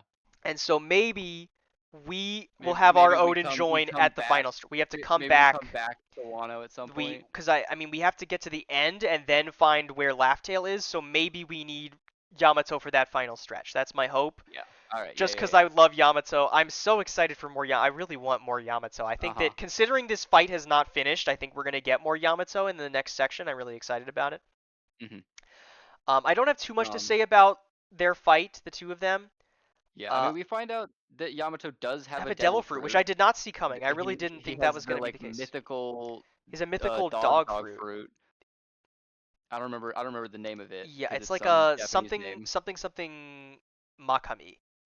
Yeah, yeah, yeah. Uh, which I And looked I up to can see if there was anything special about it. All I know is that it's just like a deity wolf kind of thing. mhm. Um yeah. That's it. I mean like it just looks cool like the ice powers. Yeah, it's I really really cool. like it's almost like Sulong looking esque. Yeah. Um, but yeah, we move a little forward Move a little into the forward. start of I want the to I want to quickly mention Baby Geezer Chopper. yeah. How does Oda come up with this stuff? I have no idea. You know what should be Chopper's new side effect for Monster Point? What if he turned into a baby and talked like an old man? Very strange. Very strange, but But they're yeah, fixing up it's One Piece. Zoro. But I want to move into with the is which is interesting because he's gonna suffer twice as much at the end. So he Mhm. maybe will be having another hit quite like the one in Thriller Bark again at the Mhm. end of this arc. But we But move into we get into Who's Who the Who's versus Who versus Jinbei, which is a Jinbei, really cool which fight. I love at the seeing Jinbei get to beginning fight. I don't think anyone really would have Cared. said that. Oh yeah, this is a cool fight that like has a lot of impact. But the end of this fight, Turns out this fight has a metric ton of impact. yeah, We learned that Who's Who was originally a member of CP9, yeah, who was considered to be just as, if not stronger than Rob Lucci, uh huh. which I think is interesting for showing us that Jinbei is a capable member of the crew, that he's able to fight somebody who's as strong as a person that Luffy originally had to solo, right? Yeah. Um, Yeah, with like he relative also ease. is having his like who's who has his whole like goons with him. Yeah. Uh, Um, and we learned that he was sent. He went through hell because he made a single mistake, and that he has a grudge against Jinbei now because Jinbei is part of the Straw Hat crew. uh-huh. Because he had This 13 years ago, a devil fruit was stolen from a government ship. And when Straw Hat Luffy appeared 2 years ago, I was shocked to learn the truth that he had eaten the very gum gum fruit that was stolen from that ship. So Who's Who was a CP9 agent guarding Regarding the the gum gum gum gum fruit fruit, that Shanks stole, and why? then presumably went to the East Blue for some reason. Yeah, because it's so strange. Like, why was a CP9? This is part of what I'm thinking about the gum gum fruit. Is like, because they know what it is. Right, So it seems to me that they were guarding it because they knew what the fruit was. Because obviously they don't know every fruit right. when they But see it them. seems like this Seems one this he one was knew that it was the known. gum gum fruit. Like he knew. Otherwise he wouldn't have known that it was the fruit that got Right, stolen when Luffy showed up. So right. why did they have a CP9 member guarding this fruit? I mean, they are like a secret part of the government guarding a devil fruit. The devil Uh-huh. fruits are this big of a deal? I don't think so, really. So what the fuck is up with the gum gum fruit? There's got to be something about it, I something mean, different about the gum we've gum fruit. seen the government before, seek out and try to gain control of certain devil fruits. Like we saw them try to do that with the op fruit That's true. in That's Law's true. backstory. So why were they doing that same thing with the gum gum fruit, the one that makes you rubber, Uh-huh. one that seemingly was useless until Luffy really locked Yeah, in for yeah, like 10 years? right. Um, it just raises so many questions. It's part of what my thinking about maybe the gum gum fruit being more important than we realize Yeah. is. Um, and then sort of move forward into the rest of this fight. We learn also that Who's Who was ostracized and impaled down and everything because he learned something. He knew Yeah. something. And I don't know if it's the knowledge of this thing that he's about to explain to Jinbei or if it's something to do with the gum gum fruit because it's a little unclear to me if it's or if Yeah, it's I'm not something that we entirely don't sure. know at all. It could just be I'm something he not doesn't tell entirely us at sure all. either, yeah. Um, Um, but he has this really great fight with Jinbei, a lot of really cool action. mhm. Um, and he asks, I heard a story in jail from a guard. He laughed at me and told me to pray. Apparently there was a figure that slaves would pray to in the long distant past, a legendary warrior they believed would one day free them. The sun god Nika. Did he exist, or did they dream him up? They thought he'd bring smiles to their faces and deliver them from suffering. Hey Oda, what the fuck? You can't just introduce something like this. I mean, I say introduce like it hasn't been here the whole fucking time. Yeah, like it hasn't been foreshadowed since like fucking Skypiea. Since at least Skypiea, if not before, um, is I unbelievable. also I also found out that we had mention of the sun god again in Elbaf during the Big Mom backstory. Oh, did we? Oh my god. That was the like festival that they were praying to Was when to like Sun for the God Nika? fast. They said just the sun god. They didn't call They call them Nika. call him by name, but I mean, how many sun gods could there How possibly many be? how many versions of the Sun God could there possibly be? Um, and then my thought process immediately was, okay, did this Sun God have the Gum Gum fruit? Is my immediate thought. And part of this, okay, hold. For those of you Holding. who have not read past this point of where we are in the story, I am going to spoil some things that I am aware of, and I'm gonna just skip ahead like 2 minutes or something. That's probably more than I will talk about it. But Hmm. starting in three, two, one. Okay. Um, I have seen this fucking silhouette with Luffy in front of the moon. All right. I've seen it before. Yeah. I've seen that shot. Why is he doing the same fucking pose as the Sun God? What the fuck You is up with sure? that? I'm pretty fucking sure. He goes Gear 5 and he does the thing in front of the moon and he's laughing. I've seen it before. I saw it back when all the Gear 5 shit was happening, however many years ago that was, like 2 years ago or something. Like three. What the fuck? Is he the fucking is the gum gum fruit actually the sun god fruit? Like what the fuck is it? This is like part of an okay. Back to not spoilers of like this is where my thought process started to go of like okay, we've seen Zoro has Conqueror's Hockey. We get something with Sanji in a minute. Like, what if the whole crew has these things that we don't know about that are these, like, or maybe they don't even know about that are these secret powers that they're holding? And, like, Luffy's Mhm. Gum Gum Fruit is something like that. Or, like, Sanji's, we learned with the Flames, is something like that. Maybe there's something like Frankie has something with the tech that he got from Vegapunk that he doesn't know about. Something with whatever model Chopper's fruit could be. Why can the fucking revive fruit do that? You know, like Yeah. all these questions of like, Why can the flower fruit turn you dude, into a why demon? can the flower fruit turn you into a demon? Like, how does all this shit work? Why are they all like this? Is it just that they're weird? Or do they have these mysterious things? Does it tie to the sun god? I don't know. And then does the sun god have some connection to the fishmen? Yeah. Because he says, I heard that they were former slaves. Because first of all, they're the Sun Pirates. Second of all, Uh-huh. are former slaves in that crew. And what is Fishman history but the history of slavery? And then it's just so interesting. And what Mhm. the fuck does Jinbei know? I think Jinbei knows something about this. I think he does because he says I have nothing to say to the likes of you. But does he have to say something to the likes of me? Can you tell me, Jinbei, please? Can you turn to the camera and explain it for me, Jinbei? I'm begging you here. And then he has the really cool like 1 inch punch that he does. But when he does it, he Yeah. says, "If you're going to run your mouth about history, be ready for what you're stepping into first." What the fuck does he know? What does Jinbei know, man? What does What does Jinbei he know? I'm know? so curious about what Jinbei knows about the Sun God. Does he know that his captain is the Sun God? Like, is that what's going on? It's crazy. Ah, I don't know, man. But I love Jinbei. Jinbei's really cool.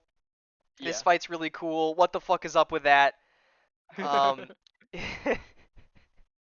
does Shanks know what's up with the Gum Gum fruit? If there's Who anything, I don't knows? know, man. Is that why he stole it?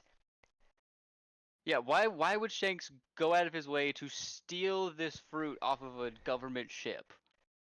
I mean, and then he didn't, like, it's not like he ate it immediately. Like, they were keeping it. Were they gonna give it to Yeah, somebody? Like, what were they doing with it? who knows? Or what if, like, I don't know. I mean, I guess we know nothing about Roger. What if Roger had the Gum Gum fruit, and that's why they were trying to get it? That's why they were trying to Maybe. protect it. I don't think that's what it Maybe. is. I don't know if the. I feel like it'd be a little weird if Roger had the Gum Gum fruit. I Yeah, think that'd that be. that feels a little I think too that's like too many chosen parallels. I one. think. Yeah, exactly. I agree with you. Even if the Gum Gum fruit is some special mythical fruit. Also, Yeah. I forgot to mention, it's also led to my thought process of, are there mythical type and ancient type Logia and Yeah, Paramecias, or is we that this is just a something that Zoan like type thing? I just like that kind of like got me thinking about stuff like I told you about like maybe like a Quicksilver sort of like alchemic Logia thing was like the first thing that came to my mind. I have no idea. This is something that I've never considered before. Yeah, I don't know. With the idea of Luffy maybe being the sun god, and maybe that's somehow being tied to the Gum Gum fruit, made me think that, like, are there other types of fruits, or is that just a Hmm. Zoan type thing? Right. Is it just creatures of mythos or is it can it be other things Can that it are be other things that are not that? yeah, Very who knows? interesting. I don't know. Um, moving We get this forward, great so moment of Luffy waking up on the polar tang and just screaming meat as he is wont to do. as he's wont to do, yeah. And then we get to the Frankie fight. You have issue with this. I do have issue with this, because I feel like when you compare this fight to the one like when Nami fighting Ulti and leveling up with Zeus, and Zoro fighting Hmm. Kaido, and Robin and Brook, and Sanji and Chopper, I feel like Frankie is the only character that is not having a big character growth moment in this Uh-huh. arc. Everybody else Yeah. feels like they are either leveling up to meet the challenge, or they are having some character growth being shown, or both. And this just feels like the same Frankie that has been the same Frankie since Enies Lobby. He's just in a mech Yeah. suit. And I I think it's so desperately want more from Frankie, and it just feels like Oda is not giving it to us. yeah. It feels like he's somewhat It feels like he doesn't unsure know of what to how he do with wants to Frankie. yeah. Which is weird cuz like a lot of stuff that he's done with Frankie in the past has been really interesting. It just feels like it never gets the full attention. Yeah, it just feels like Frankie continues to be this background character, and I so desperately want more from Frankie. Yeah. And we get him fighting. I mean, he's fighting a member of the Toby Ropo. You Yeah. know, like the other Toby Ropo fights involve like a crazy chase with Nami and Usopp protecting Otama and like leveling up Nami's whole thing with her own character. Uh Revelations of the Sun God huh. and the Gum Gum Fruit with Jinbei, and then one of the best character moments ever with Robin and Brooke fighting Black Maria, and then Mhm. Frankie just does a V for Victory Slash and then a General Cannon, and then he just beats him with Radical Beam. It's not even a new attack. And I Yeah. mean, not to get like too into the shonen brain of like, oh, we need to see cool new attacks, but everybody else is doing cool new attacks. Uh So huh. why is Frankie just doing a Radical Beam? He did a Radical Beam in Punk Hazard, you know? Zoro wasn't Mhm. going nine sword style in Punk Hazard. Like this is the same attack that Frankie used to destroy a door, Yeah. and it makes Frankie feel like he's an afterthought, and also like this Sasaki guy is kind of a pushover. Uh huh. And I don't know. I just wish there was more to say about Frankie, because I want to love Frankie so Uh huh. much, and I just don't. Right. I'm gonna move past the Yamato Kaido stuff. I had enough to say about that earlier, and we're gonna move into This is Robin. fucked. This is fucked. This is fucked. Uh, I know you guys. I know you guys can't see what I'm saying this this to, and I'm not the giving you any context. Black Maria creates these illusions. I guess she isn't creating the illusions. Her I think it's crew one makes of the her. illusions And Robin of gets to see her mom and and Professor Professor Clover and Clover and Saul. Saul, Oh. and she's tearing up. I've missed you so much. And then Brooke doesn't realize that she's seeing through it. Uh huh. Brooke, stop, Robin, don't go. Yes, I know. It's such a shame. Tremano, and she knocks all of them out. And Right. it's such a sad moment, for the two It of them. really is. And it's this blending of like sad and nice of like, Mhm. you know, these two have been through so much fucking trauma, Right. but they're I able love to the use it for moment of something like good. Brooke being like, "Yeah, I'm immune to this because I see the ghosts of my friends all the time." Yeah.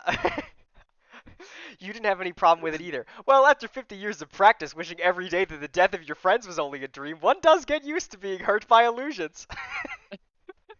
This fucking I skeleton. think in the live read you equated this to a similar moment to like what happened with Usopp Yeah, in Usopp Thriller when Bark, Thriller where just like Bark, where it's just like, his natural mindset being a sort of natural counter to this yeah, to this different ability, because ability. like if Brooke is probably seeing all of his friends from the crew, like of the Rumbar Pirates, and Yeah, he's the like, Rumble Pirates. I already know they're all dead. I've seen this illusion before. This happens every Tuesday. This happens every Tuesday for 50 years. This is nothing. You guys think you're onto something here?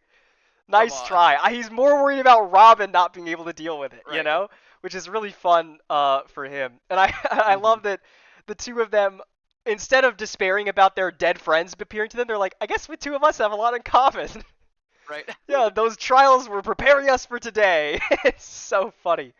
So funny. It's like a funny way to What make weird us little not. freaks. What weird little I love these two so much. I think Me they too. are some of my top favorites. I don't know. They're Absolutely. Chopper's having tough competition right now because these two are so Mhm. so so so good in this section. Um, I want to move mostly into the Robin fight, right? Uh huh. With Black Maria is constantly berating her. You're the baggage of your crew. Target of figures bigger and more powerful than you. That's why they're so eager to throw you to the wolves here. Blackleg is now the laughing stock, and he's the number 2 bounty. Tells you a lot about the rest of your crew, doesn't it? I do also think that I love that Brooke laughs. He's like, "Oh, that's Sanji. I nearly split a seam laughing," which to me almost reads. I think it's easy to read it as Brooke laughing at Sanji. I think it's more of Uh a huh. Brooke laughing in the sense of like, "Huh, finally, Right. Yeah. finally." And I just love Brooke says, "Robin, do you quite mind if I leave her to you?" "Thank you. I was hoping you'd ask." Ah. Meanwhile, I would take it upon myself to deal with this procession of ghoulies, and I do hate ghoulies. Um, He does. He does hate He was ghoulies. scared by them all the He's time. scared by them all the time. And I'm gonna use this moment to talk about what I love about Brooke in this section before we get to Robin. Okay. And there's less of this in the manga than there is in the anime because I watched this whole fight in the anime. Oh yeah. Um, and I think it is important that Brooke specifically is the one that is helping Robin in this fight Yeah. for two I reasons. agree, but I don't fully I think understand why I I think agree. two main reasons. Maybe there's more that I'm going to get to. The first reason is that Brooke was not with the crew in Ennie's lobby, This is true, yeah. and it's easy for us as the readers and for Robin to know that Luffy and Zoro and Nami and Sanji and Usopp and Chopper and I guess Frankie because he was there too will go to bat for Robin no matter what.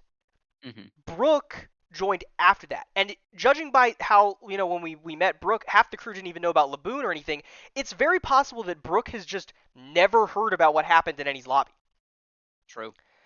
But even still, Brooke will go to bat for Robin 100%. Rely entirely on her to take down Black Maria Mhm. because he believes in her and he knows that she can Right. do it. Is a really Mhm. cool moment. And the other reason I think it's important that Brooke is here is because he's dead. Yeah. And with those illusions and stuff, and a lot of what Black Maria berates her with, I think it's interesting that Brooke almost serves as this role of like Black Maria is trying to push this idea of like even the dead will abandon you. Your friend Mhm. over there, the skeleton, left you to me. He left you Hmm. by yourself. Even the dead will leave you behind. Nobody cares Mhm. for you, Nico Robin. But in reality, Brooke serves as this role of even the dead still care for Nico Robin. Uh-huh. Even those people, even her Oh. mom, even Clover, even Saul, even now, they still care for Nico Robin. And he serves Mhm. as this sort of surrogate allusion to that by being a skeleton, which I think is really cool. Oh. Anyways, done talking about that loser Man, Brooke, that hurt. my goat Brooke. Let's talk about Nico Robin, who is Woo! so fucking cool. What the Hell hell? yeah. She could do this the Yeah. whole time. Yeah, she could do this the whole time. We had the whole Robin Big Feet fiasco just for this to be what she could do the whole time. I love it. I love Robin. This whole section, like I could almost go page for page about Robin. Um, Yeah. and I love she more than the Shonen Bros recognize Sanji's character growth too. She says he's a Mhm. very kind man. You don't need to know what it means that Sanji relied upon me for help. He is truly Mhm. worthy of being one of the wings that support the king of pirates. Ooh. Not Oh, even, that is not a even is a that is a huge moment. famous line. Huge moment. Not even the man who will be king of the pirates. The king of the pirates. Mhm. She believes. Yep. And then summons the Gigante Fleur, which is a really cool attack that unfortunately gets sort of Yeah, sort downplayed a of. little bit by the things she does in the next chapter. Uh-huh. Uh Hey, you remember how last time you were asking where Caribou's at? oh, there he is. Anyway, Hey, he's a fridge. he's a fridge. He's a fridge. Um, That is why Caribou was injected into this arc, was to be a fridge for be a Luffy. fridge. But I love the action between these two. They have such interesting power sets fighting each other. Right. Um, With the like Black Maria being this giant woman, yeah, and then Robin having to like create this giant woman that is still like this clone of herself, but still feels pain and like inflicts damage onto herself with it, just to like to have this sort of even field. yeah. I And then she starts like beating Robin down and berating her viscerally. And Brooke chimes in, "That was a fairly foolish thing I just heard you say, Miss Black Maria. If I were you, I would be running for my life." And then and we we get flash this to little Koala flashback. and Sabo, who are so cute. And they are it's so cute how friendly they are with Robin. I quite love it. Right.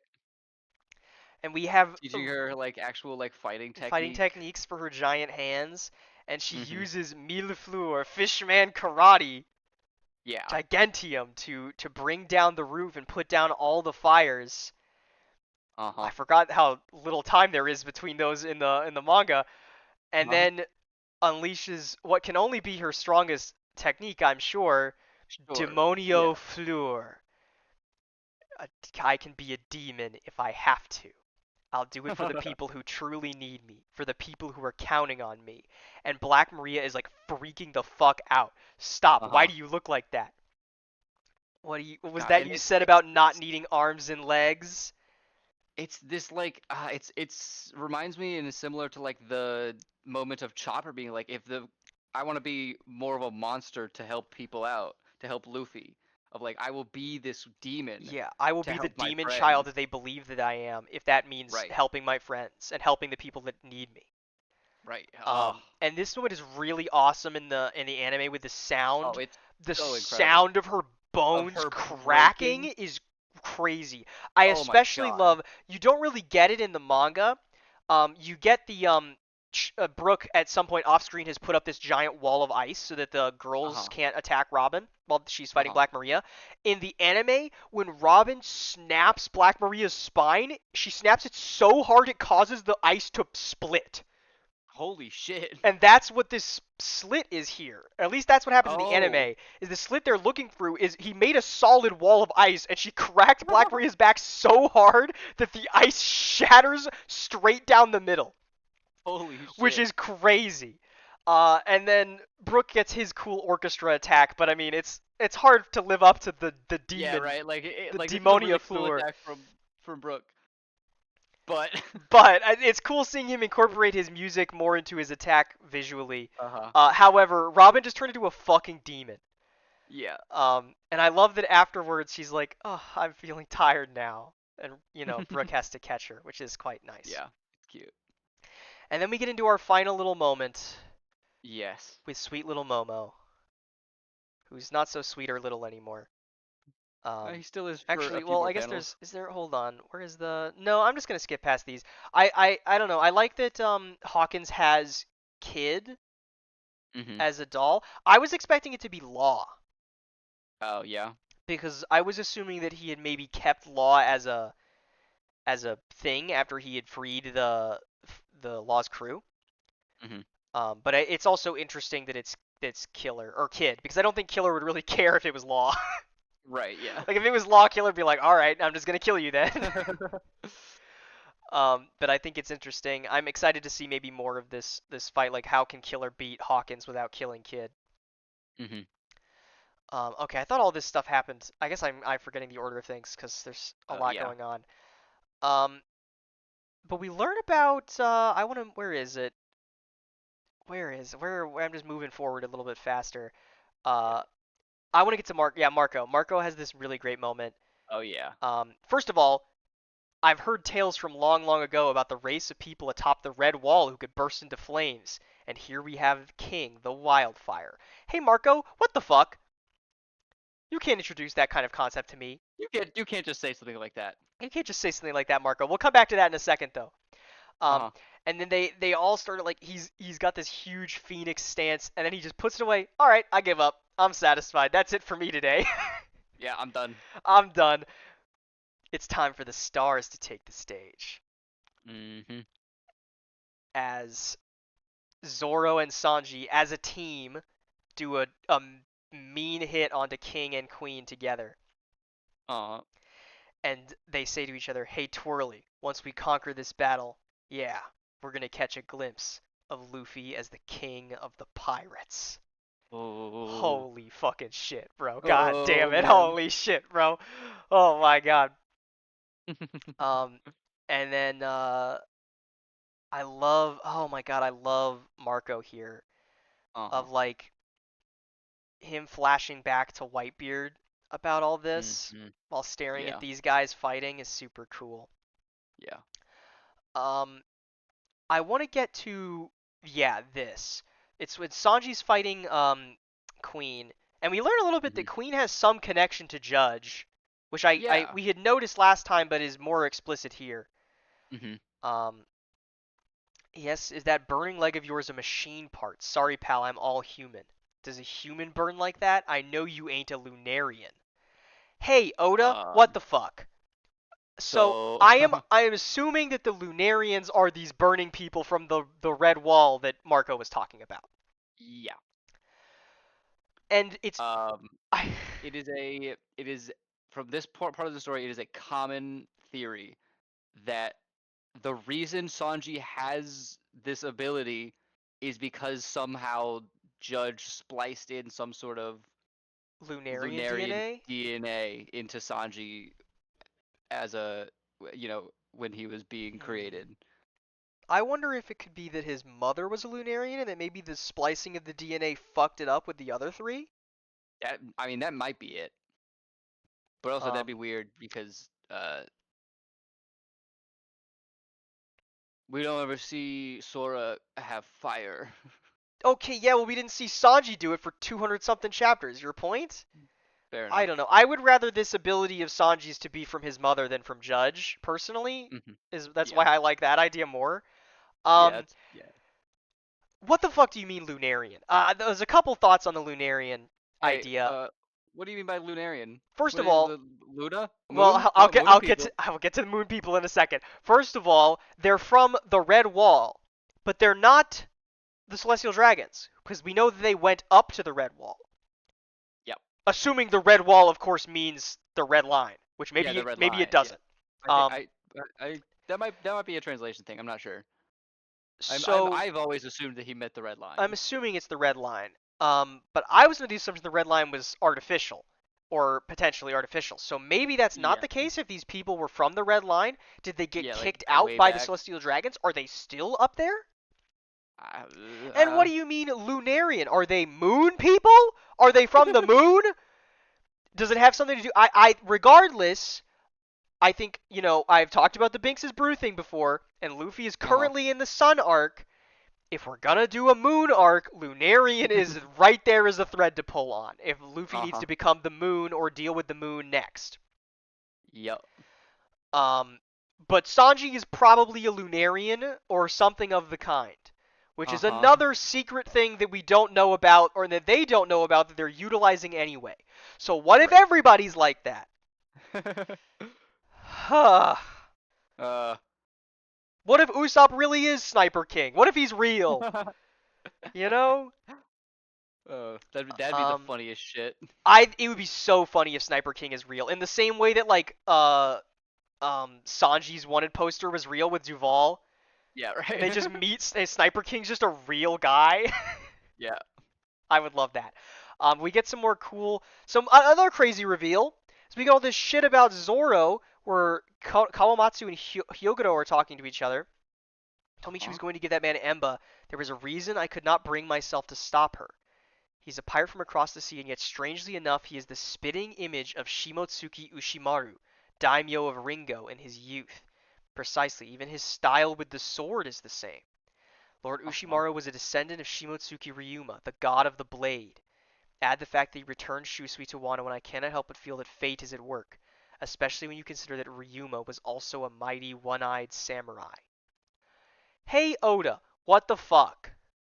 Yeah, What do you mean? Zoro is a descendant of Ryuma. Presumably.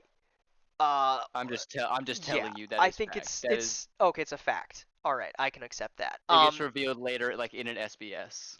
Okay, that he is just directly a descendant of Ryuma. I understand. Uh-huh.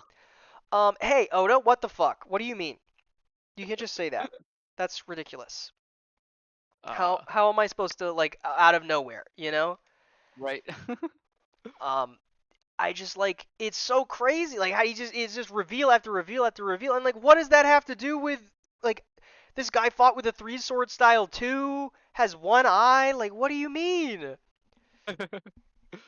Like how many of our crew are like reflections of these other people? Like Luffy's a reflection of Roger. Like what if everybody else is a reflection of somebody too? You know? Mhm. I don't know. It's just crazy I to don't me. know. So many um, questions. I don't care about the Jack I don't either. Dead We get Dog to our sword last fight. our last moment. I think. Yeah, this is our last moment Yeah. right here. Is the Momo asks pirates? Momo asks Shinobu Shinobu to to use her ripe fruit to make him older, 20 yeah, years older, 28, as if he had never skipped through time, but he still has the mind of a child. right. And they're terrified. What is that? What is Kaido doing here? Mm. Is that you, Momo? Indeed. Momonosuke's request. Oh He is now man. age 28. You can do it. Why are you crying? Because my lord, you just look like. You look just like. Who does he look just like? Surely he looks just like Oden, right? That's my Yeah. assumption. I mean, the title of this chapter is Spitting Is Image. spitting image Zoro. I was expecting maybe Luffy. I think Luffy is maybe in the spitting image of a Roger. Mm-hmm. And surely Momo is in the spitting image of Kozuki Oden. Right. Come on, Oh Momo. my god. Let's go take back Wano. Right. And then we end. That's it What a wonderful for little this section. chapter. This has been a lot more than I thought we were going to talk about with this section. Yeah, me too. Um, let's see. All I have left to talk about, I have a little more Sun God talk. What if the Sun God has something to do with the voice of all things? Or Huh? Joy Boy or Roger? I don't know. Those were just sort of spitball thoughts I had. Like, what does all that have to do with everything? Because, like, I feel like it's all got to connect somehow, right? Yeah. Surely. Maybe. That's my main thought. And then the other thing I wanted to talk about, and I sort of loosely talked about this throughout with all the Straw Hats growth, and this was sort of inspired by seeing the way that Oda does these like age up drawings, Mm-hmm. like the age 40, age 60 drawings of like, what if, I talked before about Luffy being this freeing character, and it's like he has freed all of the Straw Hats from that shackling will and made them have this Right. freeing will. Mm-hmm. And then with the introduction that the sun god is this figure who slaves prayed to in the hope that he would free them from their shackles. Uh-huh.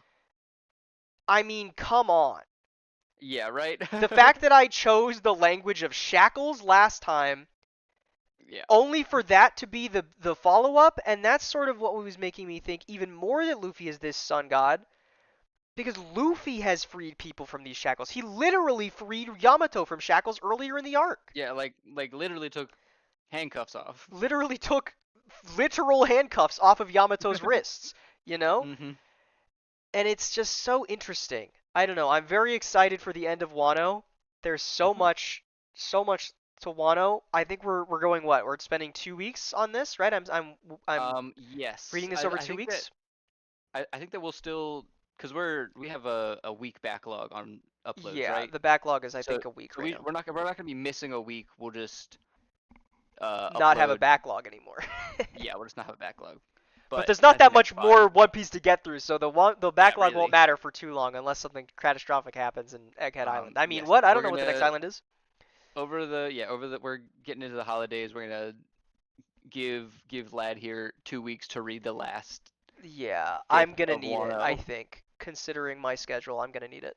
But Yeah, for those of you reading along, if you are reading along, the next section is going from what 1024 to the end of Wano, which is I think chapter something. I don't know.